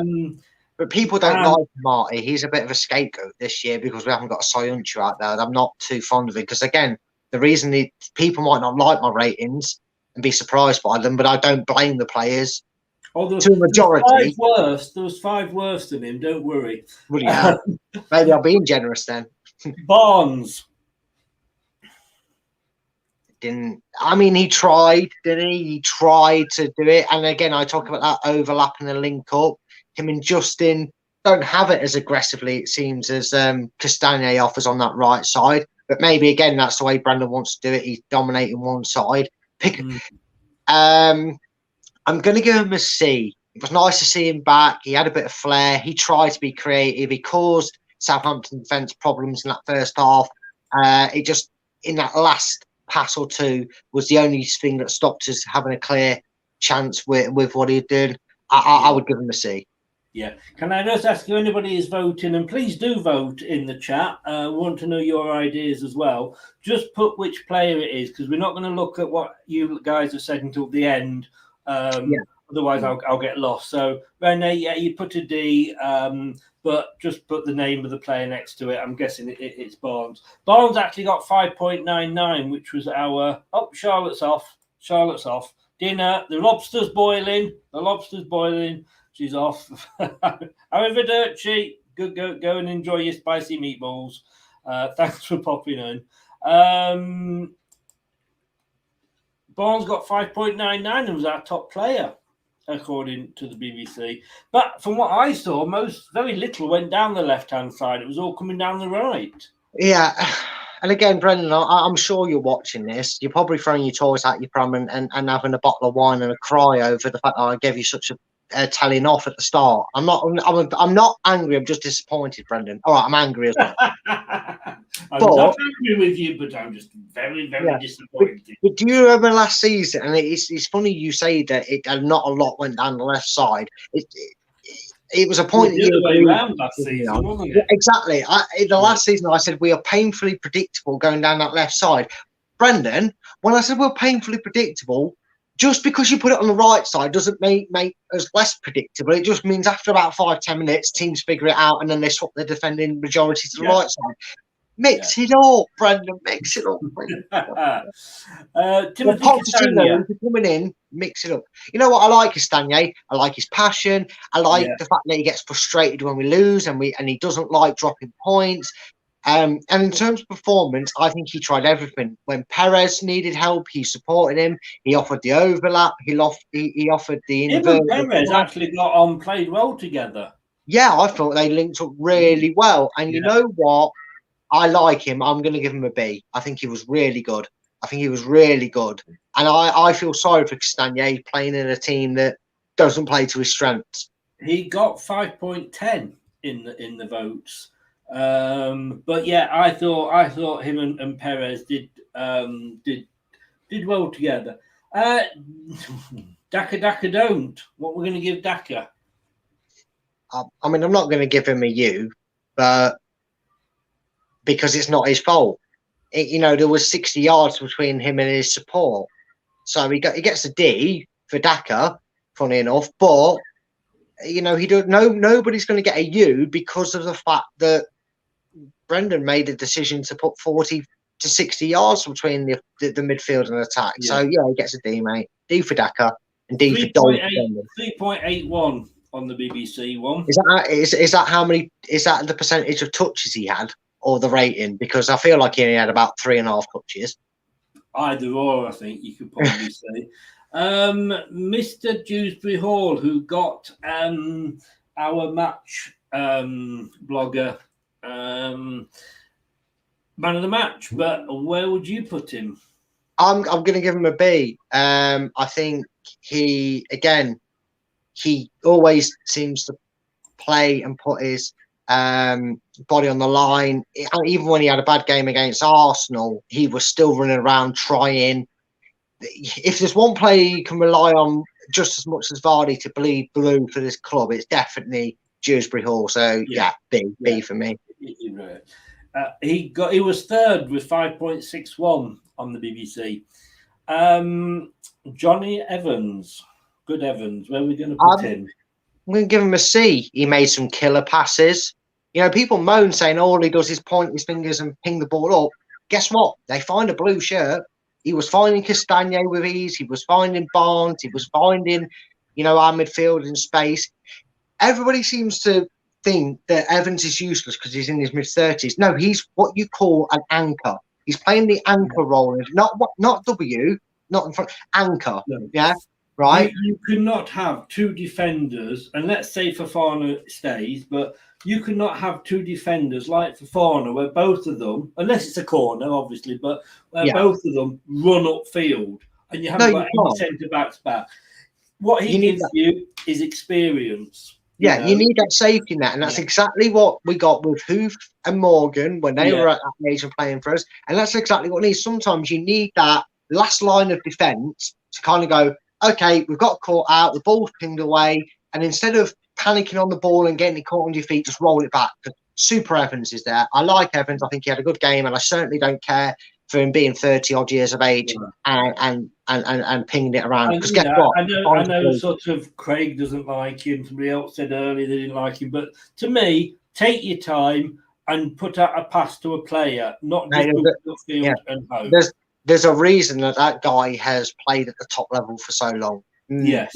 Doesn't matter whether it's Manchester United or West Brom or Leicester. He has played at the top level. He's been captain at the top level. He's now captain for us at the top level, and that's why. Yes, yeah. I don't get the hatred towards him because he plays the way any defender of his age and caliber plays. Yes, yeah. Inacho. Well, he came on. Apparently more so than Daka. I've just got to give him a D. I heard his name a few times. But again, when you're having to use binoculars to find your teammates, you can't fault them, either of them. So, yeah, he goes in the same one as Daka. James Justin. Again, sorry, I didn't say what Inacho got, did I? He actually got 3.88. He was the fourth worst on the pitch. Yeah, I can only imagine that Tillemans is probably bottom of that, to be honest with you. He's not, actually. He's not. Pretty hell.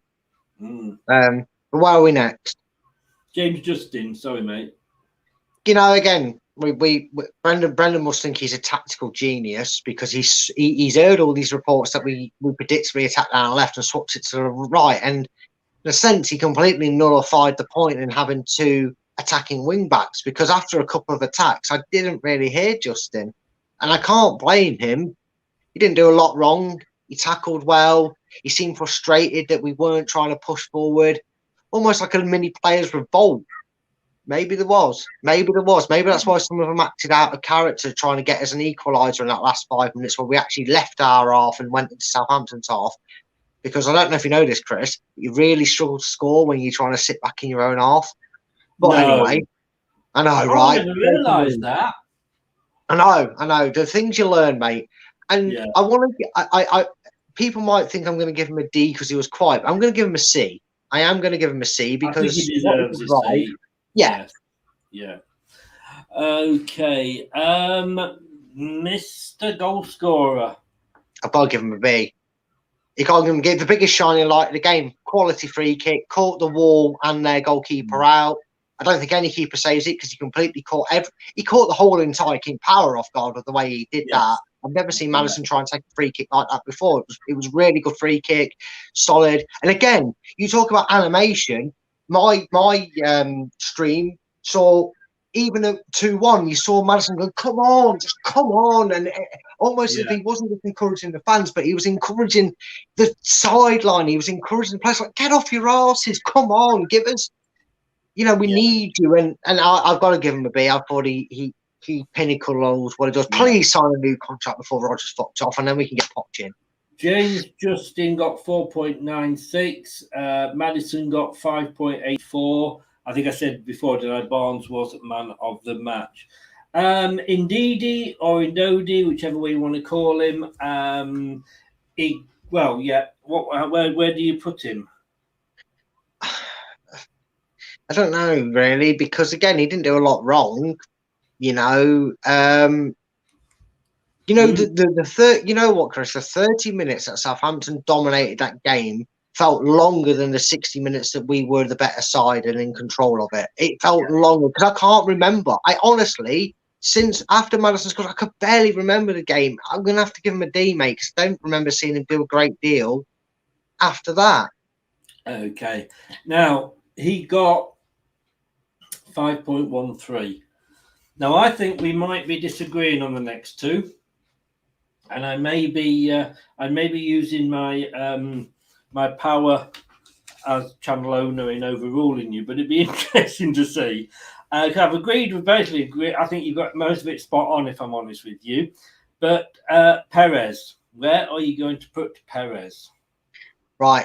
If you're taking a drink of water, I advise you not to, because I'm about to make you spit your drink out or choke on your food. So please make sure you're finishing your mouthful of food and you've swallowed your drink. Be prepared for this. Okay, fair warning now. If you're eating and drinking, it's your fault if you haven't. I'm going to put it down. There we go. Okay. He gets a B. He gets a B. And the reason he gets a B is he may not be the quality that I think we need at this club to get a top six. And I have been his harshest critic. But as you know, Chris, when I'm fair as can be. He ran around. He tried his best. He was linking up well with Castagne, and he actually was probably the most threatening to look like scoring a goal or getting in a position to score goals. Was he brilliant? No. Was his performance of Premiership quality worthy of a B? No. But the effort I saw from him, I've got to give him that rating. Pure and simple. Do you know what I was going to give him? A B. Yeah. I was going to give him a B. I decided at the start of this season that I'm actually going to take all my thoughts about players and put them in the bin. Yeah. Because last season, I said it a lot, I believe. You think you said it as well. It wasn't a good season to be judging managers and to be judging players. No. So I started with a clean sheet. He put more effort in than 5 or 6 of those players put together. Yes, it didn't always work for him. But if we always say other players are getting, what's the word I'm looking for? Are getting praise for putting the effort in, then Perez should. Exactly. Sometimes the effort outweighs the ability. And it's today, the first time he's not actually scored against Southampton in a long time. Yeah, that's true. Now, but he did actually get. He only got 4.69. I didn't vote, and that's surprising to hear that. I would have put him because again, sometimes you have to look at performance and realize the limit of ability that Perez has, and I'm still standing by that. He does have a limited ability, but he put the effort in, and I can appreciate that way more than someone who's got a load of talent and doesn't put the effort. Yes, no. I agree. Craig's going to be joining us in a minute. Who was at the match? He's just having trouble getting to the back room. Tielemans. I said I wasn't going to make, and I wasn't going to put the blame on the players and put a rating of you on here. Yeah. I'll still stand by that because I'm not. I'm going to give him a D. He didn't need to come on. He didn't need to play, and he didn't impact the game. So 4 Ds make 5 Ds. So put Tillemans in the bottom section as low as I can go without it being a U. How do, Craig? We'll get you chatted in a second. We've just finished. We've only got a couple of players to go. This is the first one. I am overruling you on here. He's going in the U because you know what? Why? Go for it. You for useless. You for useless. He did sweet FA when he came on. To be quite honest with you, and then when you say when you've got Pratt who had a better pre-season and who actually wants to be here, can't even get on. It's a fucking piss take. It really is. You know what? I'm fine with that, mate. I'm fine with you going against that. Vardy. D. Didn't get the Can I ball. just say, sorry, Tielemans was the second worst player on the BBC.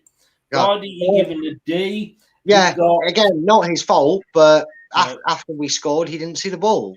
Believe it or not, he got 2.67. So maybe the shine is coming off the golden boy.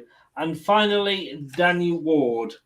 You know what? I don't think you can blame him for the goals.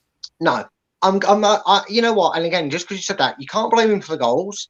He collected crosses. He looked a lot more confident in himself today, despite the result. He didn't really have a lot to do. Unfortunately, the only things he did have to do were pick the ball out of his net twice because he had 10 scared rabbits in headlights in front of him. I'm going to give him a C. What he could do, he didn't do a lot wrong. He distributed the ball well. He unlike Casper, who bemoaned for not being able to pick out a blue shirt from a goal kick or a throw, he can do. He's a lot more active and a lot more on his toes when it comes from a corner. So I feel a lot more comfortable with him coming to collect a set piece. And again, he couldn't do anything about the goals. So yeah, he gets a C. I don't think he had a bad game at all. Yeah, I would have gone for a B, but I'm happy to leave that as a C. Let's just very, very quickly go through what people have been saying, and then we will get Craig, who was there, who had to sit through it all. My man of the match, then. One of my man of the matches. Well done, Craig. You poor soul. Cheers, mate.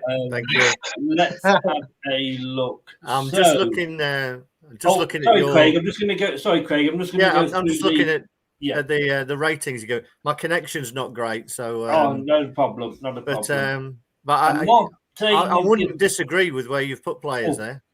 Craig, sorry. Hello, can you hear me, Mother? I'm just going to go through the votes from the public, if you like. Sounds like the Eurovision, doesn't it? Rene gave Amati a U. Let's go down. Rico's in. Good evening, Rico. KDH, he gave a B. Evans a C from Jason. Justin a B. Madison a B. Ant gave D to somebody, but I don't know who. Jason gave Wilf a D. Perez a B. Tielemans got a D from Jason. Ward got a C. Mike, I'm just not going to put that there. It's only because he's Welsh. Rogers, he probably got him an A, didn't he? Yeah, I didn't. To be honest with you, I was going to start adding Rogers onto this, but I don't know. We'd have to go down to the W, and you could interpret that as you want for what he'd be. Yeah, Terry says he's worried because he agrees with everything you said, Brad. And finally, David, to me, Perez gets in the way more than he helps. I would have to argue with that today. I think he tries, bless him, and that's why he gets such a good rating. Yeah, at least he tried. You were there. You were at the match. I was. Do you? And bless you, my son, because as I say, you're not 90 minutes. You're not going to get back. We have been very vocal on this channel, on this show, I should say. But just looking at those ratings there. Is there anyone that you would strongly disagree with? Not really, no. I think you've, from watching from a distance, I think you've got that about right, to be honest. The only one I would suggest maybe is a movement down for Barnes because the guy, unfortunately, is brain dead. Hold back. Yeah, I mean, I don't know if you saw the bit, the post-match bit that I've put up. I haven't had a chance yet. No, he's obviously a talented player with the ball at his feet. When the ball's not at his feet, he's away with the fairies because he's not seeing what's going on in the game and where he needs to be. His positional sense. There was a couple very early on, or I would say the first half, when the ball's on the right-hand side, we had a lot of good interplay between Castagna, Perez and Maddison down that right-hand side.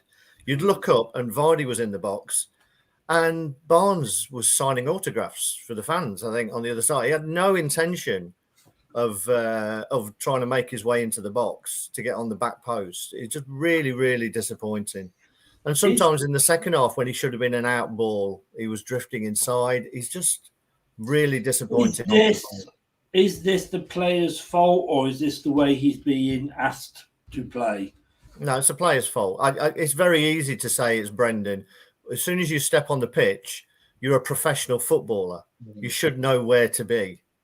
You know, and I can't believe any coach would say, when the ball's on the right wing, stay out on the left. You know, you get on the back post. That's your position. That's where you should be. It should be a natural instinct to be there. And he's not there. My feeling after that game today is that Rodgers hasn't got the brains to tell the player that. I mean, if you go back right to the start of the show, we are completely we're not on the fence anymore. We've jumped over the fence. In fact, we're that far over the fence that we've moved about 4 houses down. How many? Do you ever watch Shaun of the Dead? Yeah. I can get over the thing, and it doesn't work. Or was it not? Or was it Hot Fuzz? One of them. Hot Fuzz, leaping the fences. Ran through all the fences. Yeah. Me and Brad have definitely nailed the colours to the mast in that it's time for Brendan to go. I set fire to the fence. Yeah. I mean, you were there. I mean, I just how can he watch the game when he's always got his head in his little notebook? I just it's a tricky one because I was thinking about this because there'll be a lot of people who want Rodgers out, and their main thing will be that he doesn't show any passion, and then in the next breath they'll say, "Let's go and get Potter from Brighton." Who doesn't show a lot of passion either, to be honest. So it's more than about passion. I agree. I would like to see something, you know, rather than either writing notes or clapping like a seal, which is what you see.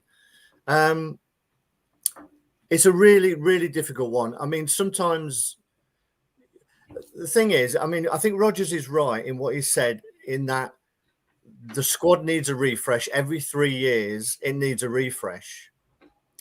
The problem with that is if you can't freshen the squad, then it'll have to be the manager. Sadly, because something needs freshening up.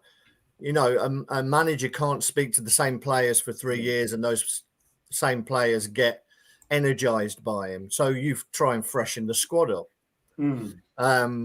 It's like sacking a manager and then appointing his assistant. The voice is the same. You know, it very rarely works, does that, because it needs to be a different view. I totally agree with the passion comment. We've actually, that was covered earlier in the chat, wasn't it, Brad, where people were saying, you know, the fact that the manager can jump up and down on the sideline doesn't make him a good manager, you know.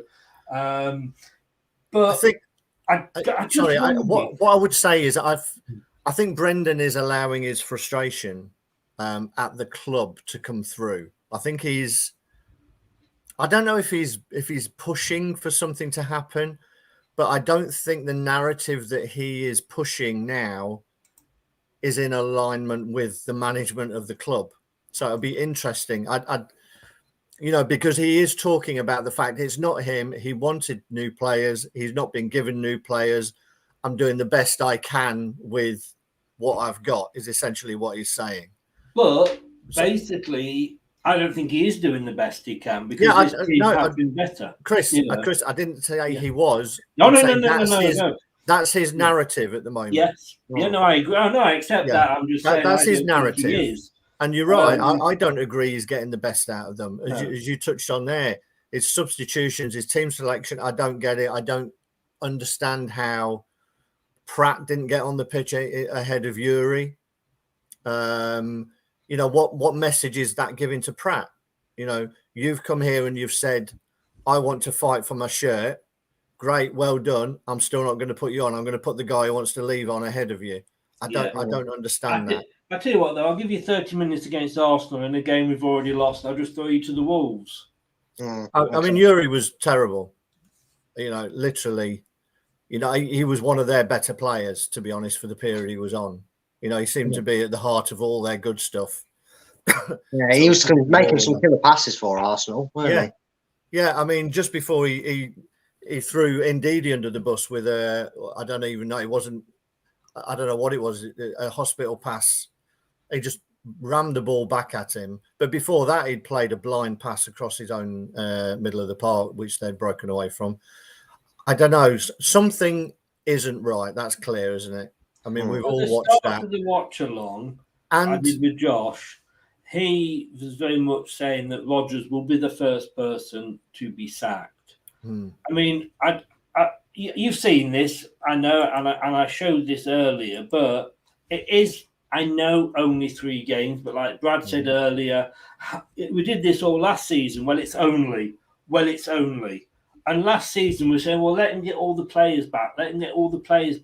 He's got all the players back now, except that he doesn't have the bollocks to stand up to Fofana and say you're playing or you're not getting paid. We are in the bottom 3. If West Ham win tomorrow and Man United somehow manage to get a win against Liverpool, we will be bottom. And that was sackable for Ranieri. He's got to go, has he not? I'm not going to stand up and say and argue strongly for him. What I would say is that I don't think you'll see the real Leicester City of this season until that transfer window is shut. At any workplace, if you realise that some of the people you work with, the ones that you look at as some of the real best people in the business, are thinking of leaving and going somewhere else, it causes unrest beyond the individuals. Everybody becomes unrestful. Then you see other things going on with clubs trying to buy Maddison.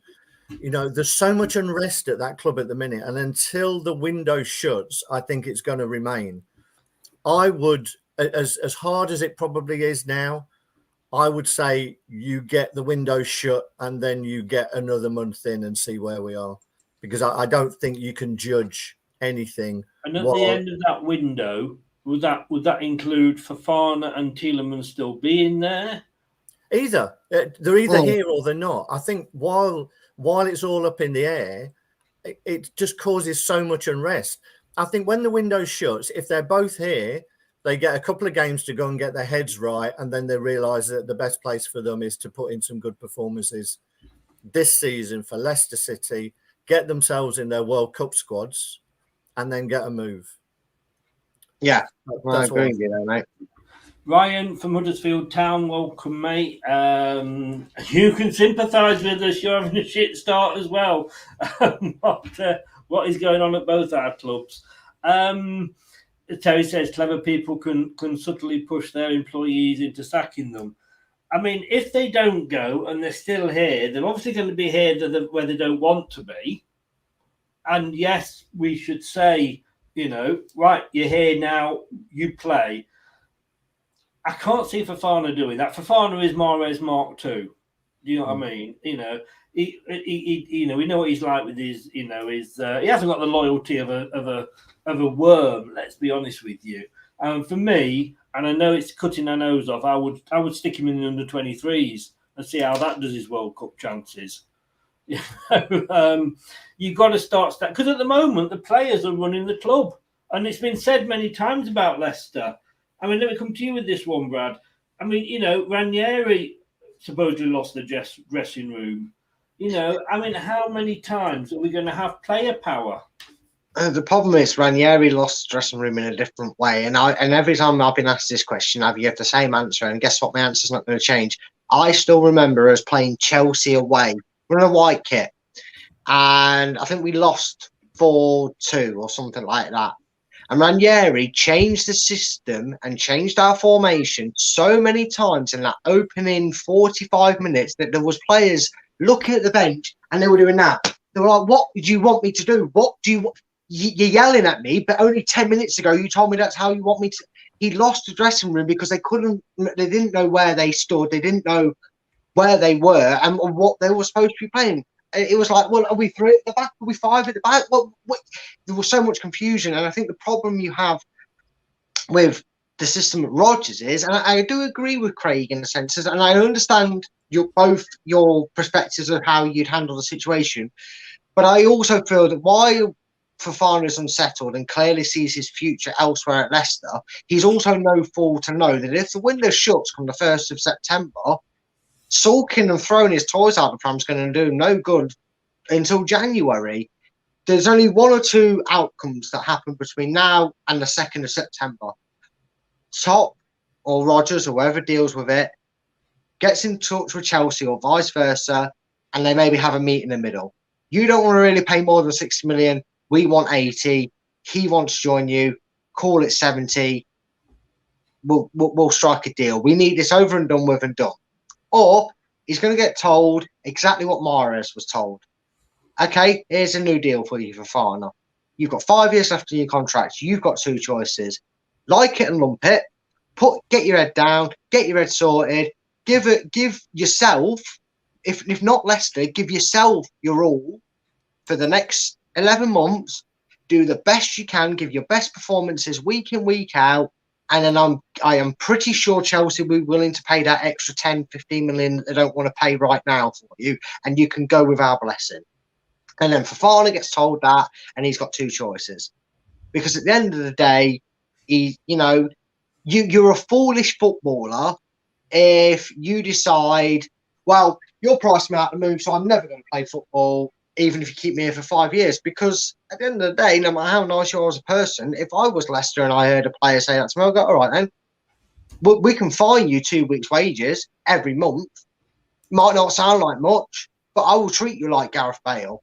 I will kick you out of the club. I will tell you to go play golf with your mates in France. I will tell you to piss off and don't come back here. But you will not get sold. We will refuse to sell you. We will turn down every offer unless they come in at the price we hold you at. And that will not change despite the football you play or lack of it. And I think he needs a serious down-to-earth moment where he gets told that, maybe not in that exact words, but he's basically told, if you refuse to play, good luck. We've got you for 5 years and we will keep your valuation at 85 million, whether you never kick a ball for us again. The ball is in your court, Fofana. Tielemans is a different story. That's the hardest one, that no matter what happens, if he's still here, that's still the problem. And that's where we are. And that's something that we won't see until, unfortunately, that window comes through.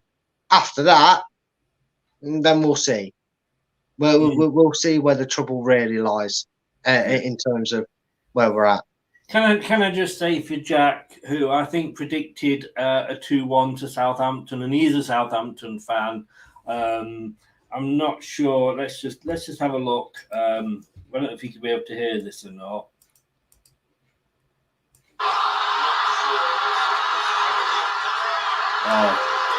No, it's a whole different thing. But they did predict a Southampton win.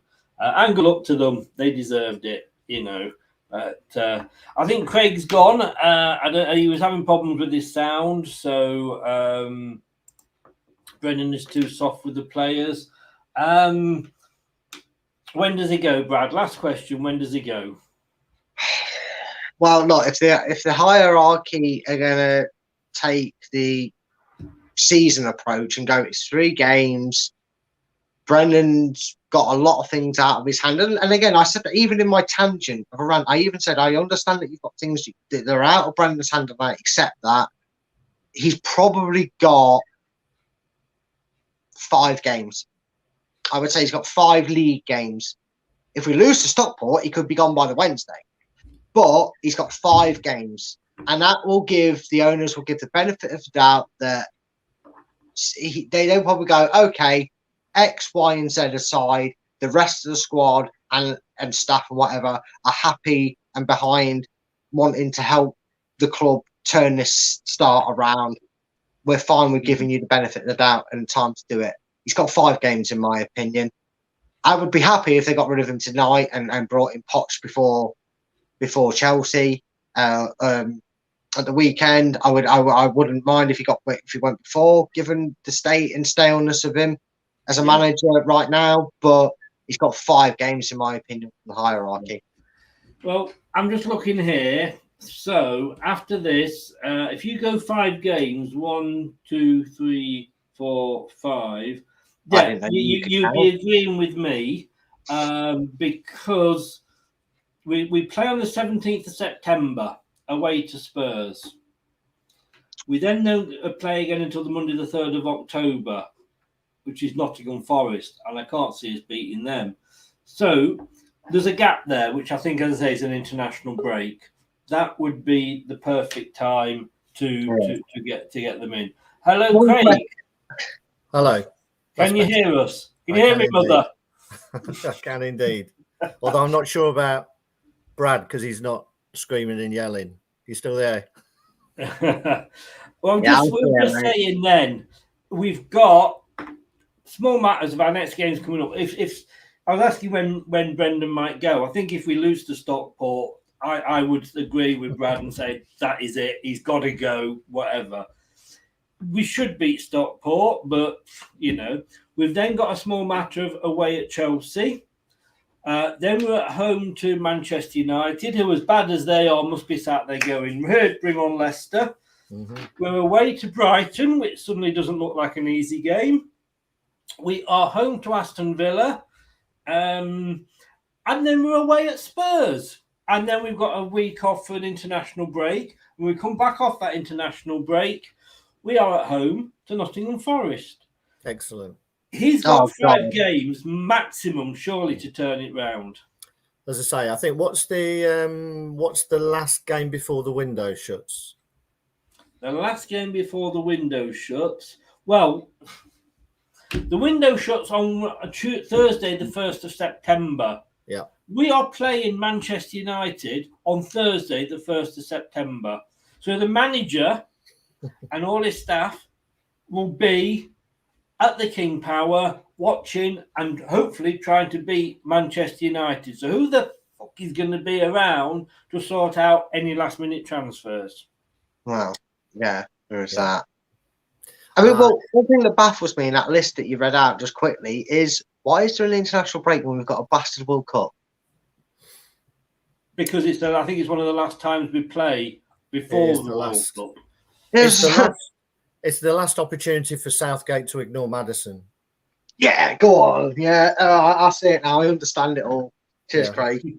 Yeah, that's it. Let's be honest with you. If I was Southgate and I was looking at that, and I said this about Ward Prowse, because we had a Southampton fan in the watch along, and he said, Ward Prowse gets a free kick, you're going to be 1-0 down. And I jokingly said, yeah, and then hashtag JWP, and I went, yeah, what about Maddison? Hashtag Maddison. Because Maddison did it. And I joked the other day with some of the Southampton fans that take his free kicks and penalties, and what have you got with James Ward-Prowse? Now, what I'm saying is, James Ward-Prowse, what I'm saying is if Southgate was actually watching that match, take away that free kick, which was honestly, is an amazing free kick. Absolutely brilliant. It's the old Maddison. But take that away, would he look at that and think, Justin decides another chance? Maybe Maddison does deserve another chance. No, you couldn't look at that and say that any of those players deserve to be called up for their national sides. I would take James Maddison over James Ward-Prowse any day of the week. Yeah, today showed that. Him over Grealish. Yeah. Yes. Grealish. Come on, he can't. He's a bench warmer at Man City. That's all he is. James Ward-Prowse today was anonymous. Yeah, he got an assist at the end. But apart from that, he did absolutely nothing in my book. And I was watching him because I know that there's this debate. They've brought in some decent players, and now he's not standing out as much. There's a bit more physicality about Southampton. There's a bit more speed and pace about Southampton than there was in previous years. And I made a note and I said to Scott, when you're looking up at their team that was on the board, they've only got 4 players in the numbers 1 to 11. So that were actually started that game. So that shows you how much their squad has changed, because those 1 to 11, who are usually your starters and have been over the past 3 or 4 seasons, are not there anymore. Or that if they are, they're all on the bench. So they've had a churn in that team. And James Ward-Prowse, for me, didn't do anything. The big thing for Maddison, what I liked today, it wasn't his best game by any means, but he never went hiding and he showed more passion than the rest of the 10 in the blue. Is that enough to get him into the England squad? It should be enough. He deserves a chance. He deserves more than the one game that he's had. Yeah. Because he's got more talent than any of those. You know, I think it's just, it clearly must be personal. And what he's done this year as well, Maddison, we're playing pretty shit, to be fair. And Maddison doesn't hide at all. He gets on the ball. He's already got a couple of goals. You know, I agree with you.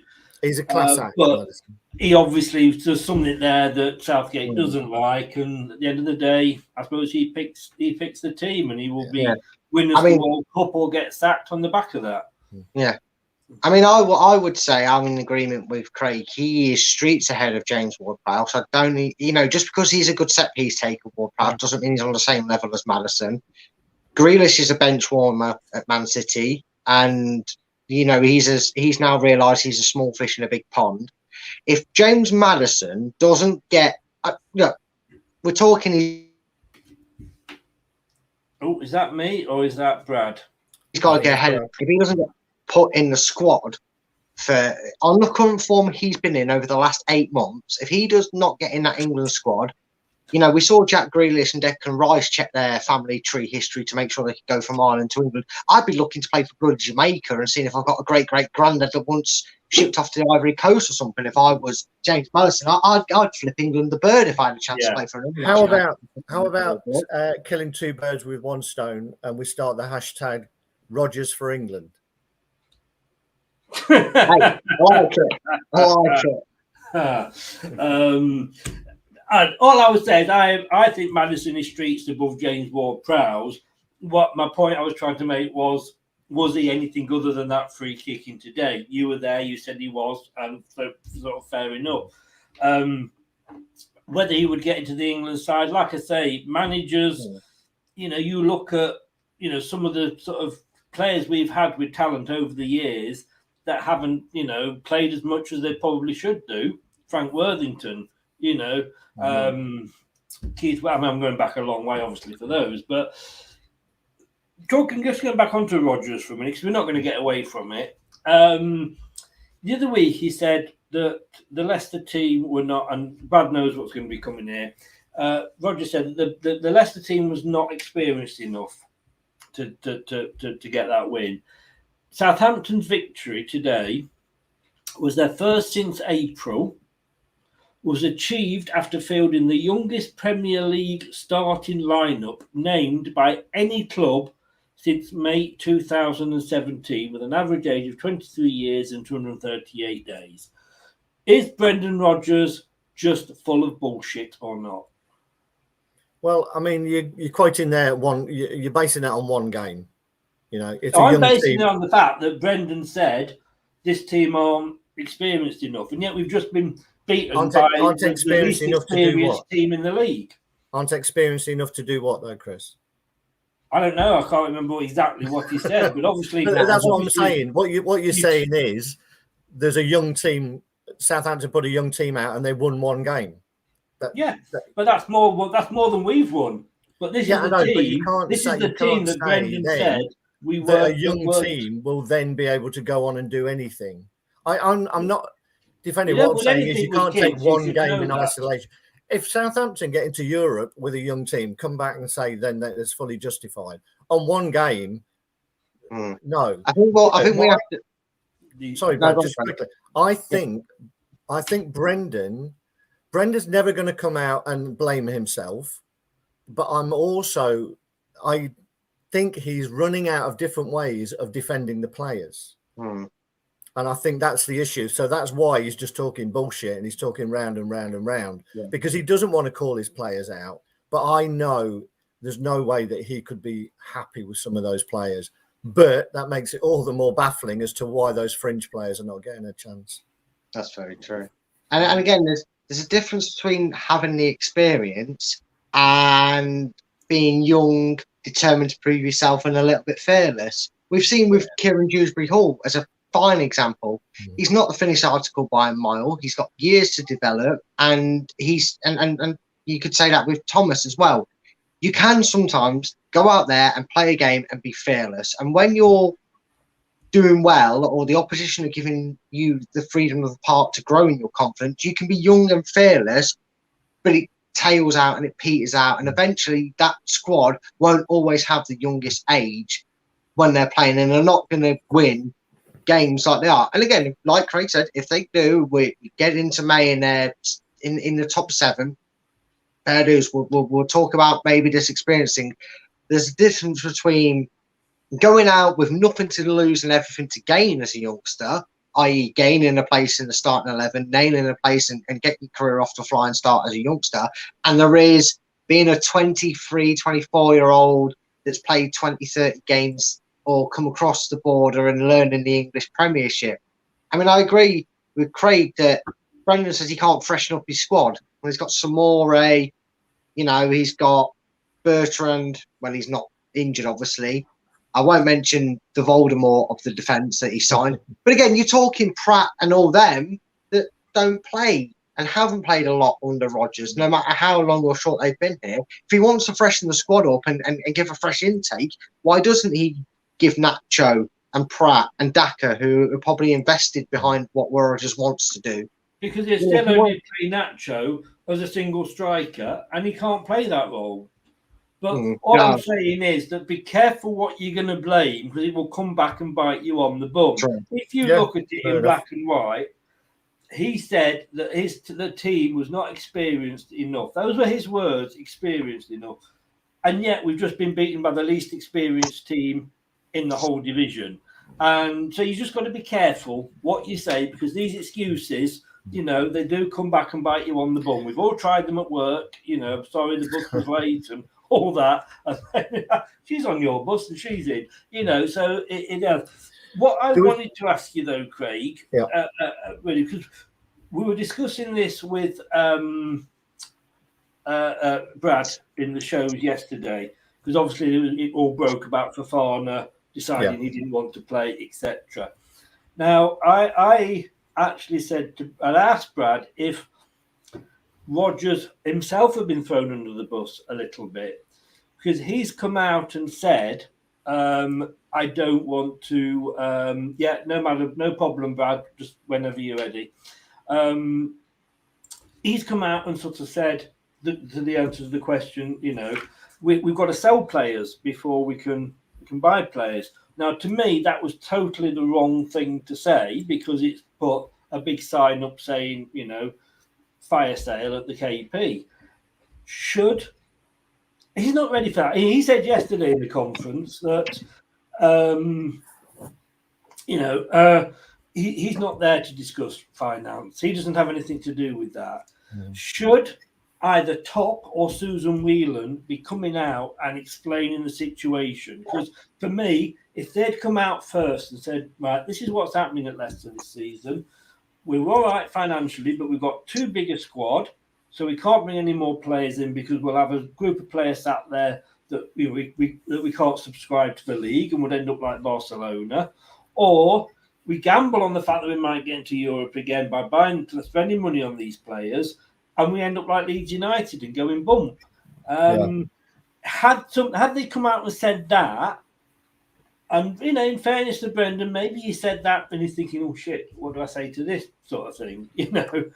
Is that fair that we've not seen Susan Whelan, we've not seen Top through all this? They're hidden behind the glass panel, ivory towers. Should they be coming out? Not giving a vote of confidence, because all that's doing is saying goodbye, But I think it's a fair point in the modern day when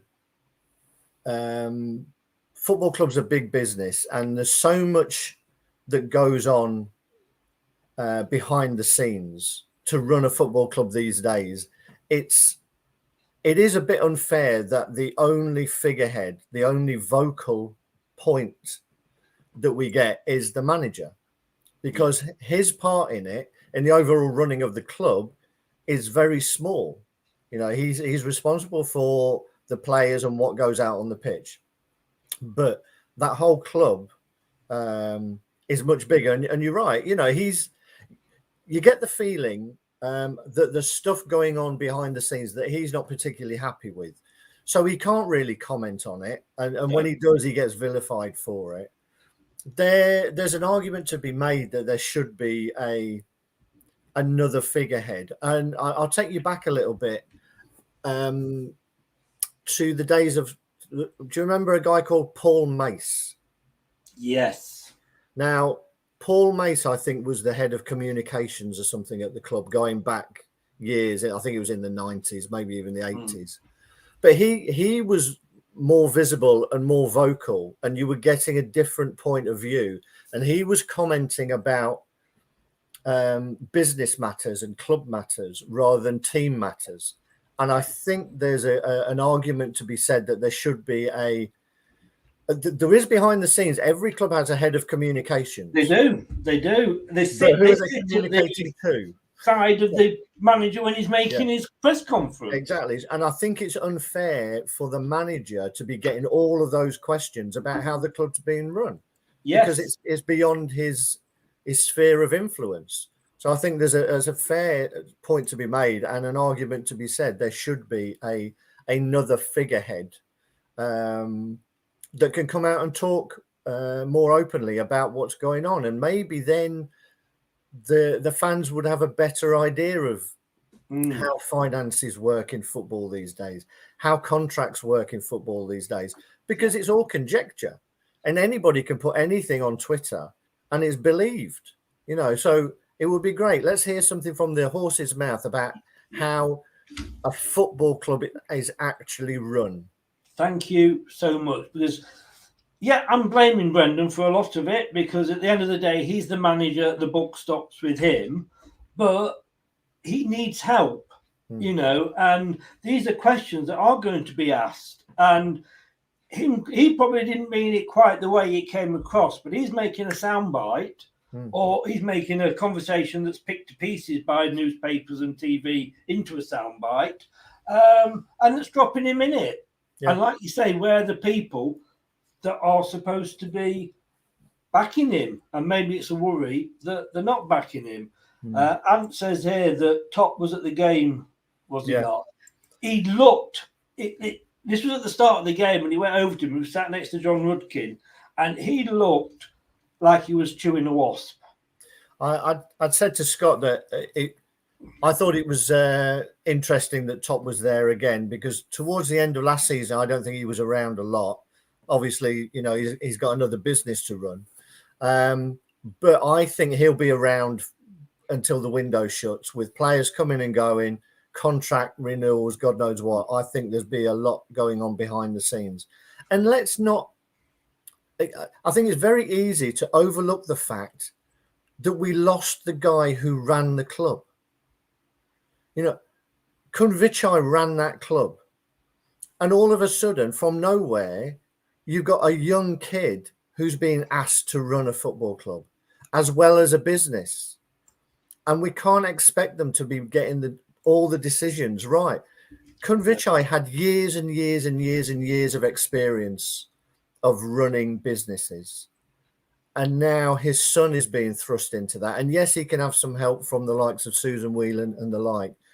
But we're asking a relatively young man to make the best decisions possible in a multi-million-pound business. But and I don't think that should be overlooked. in fairness, this was the young man who turned around to his dad and said, "No, we shouldn't sack Nigel Pearson." Yeah, what I'm saying is that we can't. These things have gone on as well, and we just seem to think that should be a seamless transition into someone else running the football club who can make all the right decisions. I think it's tough for him, but I think he won't be scared of making a right decision. But the other thing, you probably didn't hear it because you were online, but I think Matt Piper was on the radio afterwards, and Owen Palmer, whatever his name is, but they were talking about Brendan and what may and may not happen. And they also said that, I think this was Matt Piper was saying that Brendan came to Leicester because he believed in the project. He believed in a longer term project of what he could achieve. And he thought that if he believed he was no longer getting the backing of the club to see that through, there's as much chance of him walking away as there is him being sacked. I don't think he'll walk away because he wouldn't have his nice big payoff, but you never know. And we did say this the other day, didn't we, Brad? And we'll end on this point here, that, yes, quite right what Craig said there. He has got to put most of his time, let's be honest with you, into King Power. Because if King Power fails, no matter how good Leicester are and how much money they're making, and I said to you the other day, didn't I worked for a company who was making money, but the parent company wasn't. The parent company went down and we went down with them. And he has got to, with the tough time they've had over COVID, he's got to obviously spend a lot of time doing that. But then we have got people, Susan Whelan, this John Rudkin, some invisible press officer, that they should be coming out. Mm-hmm. I think you're on mute. You're on mute, Brad. Whilst I don't blame Brent, I'm just going to continue. I do agree with you in the fact they should come out. I also think that,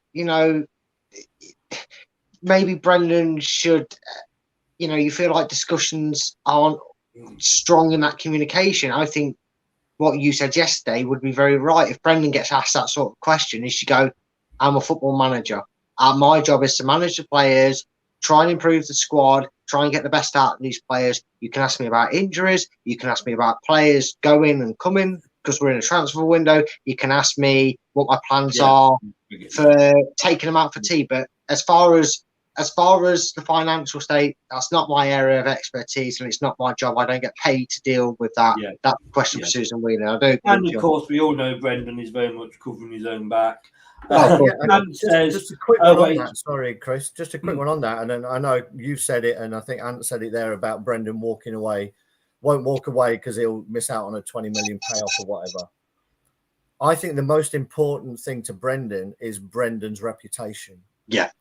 And if he takes 20 million but he gets sacked, that's a sacking. It makes more sense for him to walk away with his so-called reputation intact and say, I didn't get backed, I couldn't follow through in what it was, and then he won't be looked on as badly as if he gets sacked from Leicester. Yeah. If he walks away and he's asked the question by his future employees, what went wrong at Leicester, he can go, well, you saw what present you, exactly what Craig said there. But like you say, I mean, as I said the other day, there is no other job in the world where you can perform so badly and yet you can walk out into another club.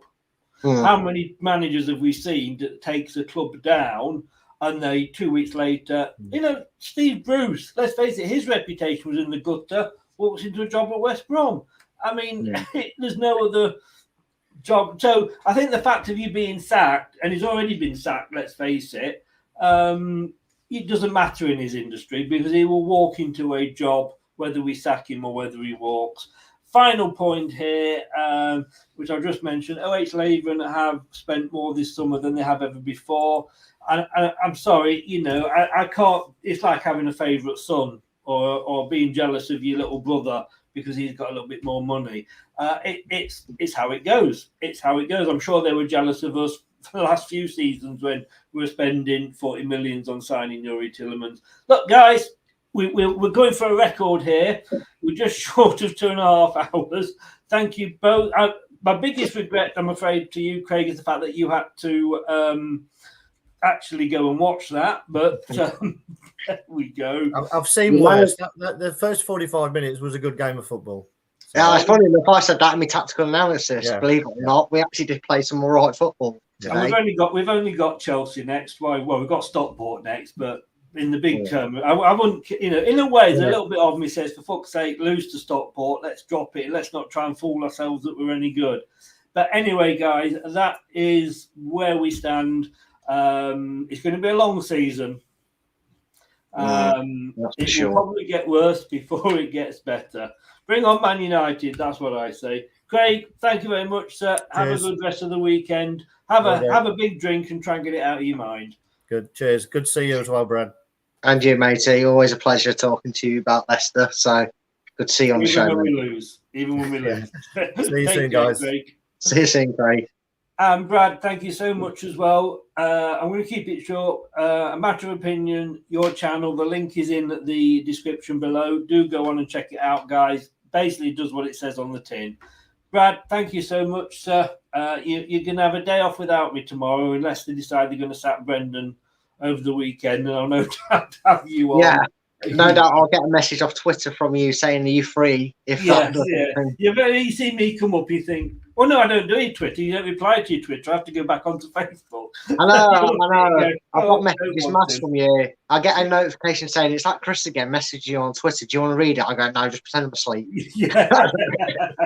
It's brilliant. It works. Mate, thank you so much. Try and have a good rest of the weekend. I'm off to probably have a take. I said if we win, I'm going to treat myself to a takeaway. We lost, and I just think I need a takeaway now. So, all the best, mate. Take care. Have a good one. Cheers. And you, mate. Bye. Bye-bye. What is happening next week, everybody? Well, will Leicester get a win? Will Leicester get some points? The weekly review show is 7 o'clock on Monday. Brad will be back 9 o'clock on Monday, hopefully with Steve Lynex, who is back if his work allows him. We're doing a prediction show 9 o'clock on Monday this week. The Caribou Cup will maybe doing a watch along. I don't know, but we may well do that. I was going to do a Man United Liverpool watch along possibly on Monday, but I just haven't got the time next week. There was a quiz on Wednesday, but that's cancelled. So actually Wednesday's free. Chelsea preview. I'll be Thursday or Friday. Keep a lookout. Doug has just said, Chris, I voted for you in the Football Content Awards for the best. Mate, thank you. I didn't know anything about this. What is going on? I have heard of it, but I haven't seen anything being promoted at all. But, mate, really seriously, that means so much. Thank you so very, very much. I really do appreciate that. Thank you. And Dave says, thank you, everyone, for this past few hours. Always enjoy your rants and discussion. The past 2 hours fly by. We always go on longer and we always get more people on when we lose, only because people have got more to be angry about. So, I mean, it's human nature. Thank you to everybody that's been in the chat and contributed. Well, 2.5 hours ago, I can't go all that way back and check the names. If you've been watching, thank you. If you've been listening on your favourite podcast platform, thank you very much as well. A big, huge thank you to Doug for his vote for me for the Football Content Award. Best club content creator. It means so very, very much. And if anybody else is out there that wants to vote for me, please go ahead. Cheers.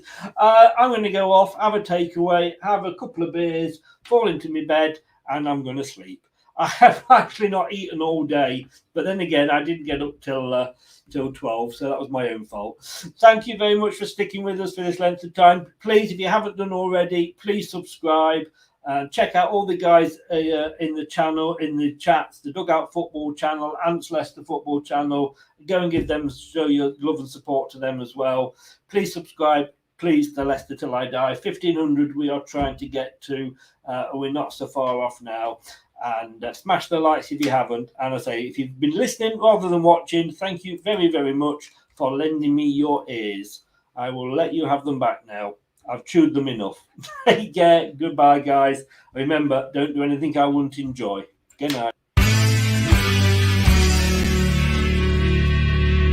Thanks for watching Leicester Till I Die. This is Chris saying goodbye and see you next time.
Thanks for watching. These videos are tremendous.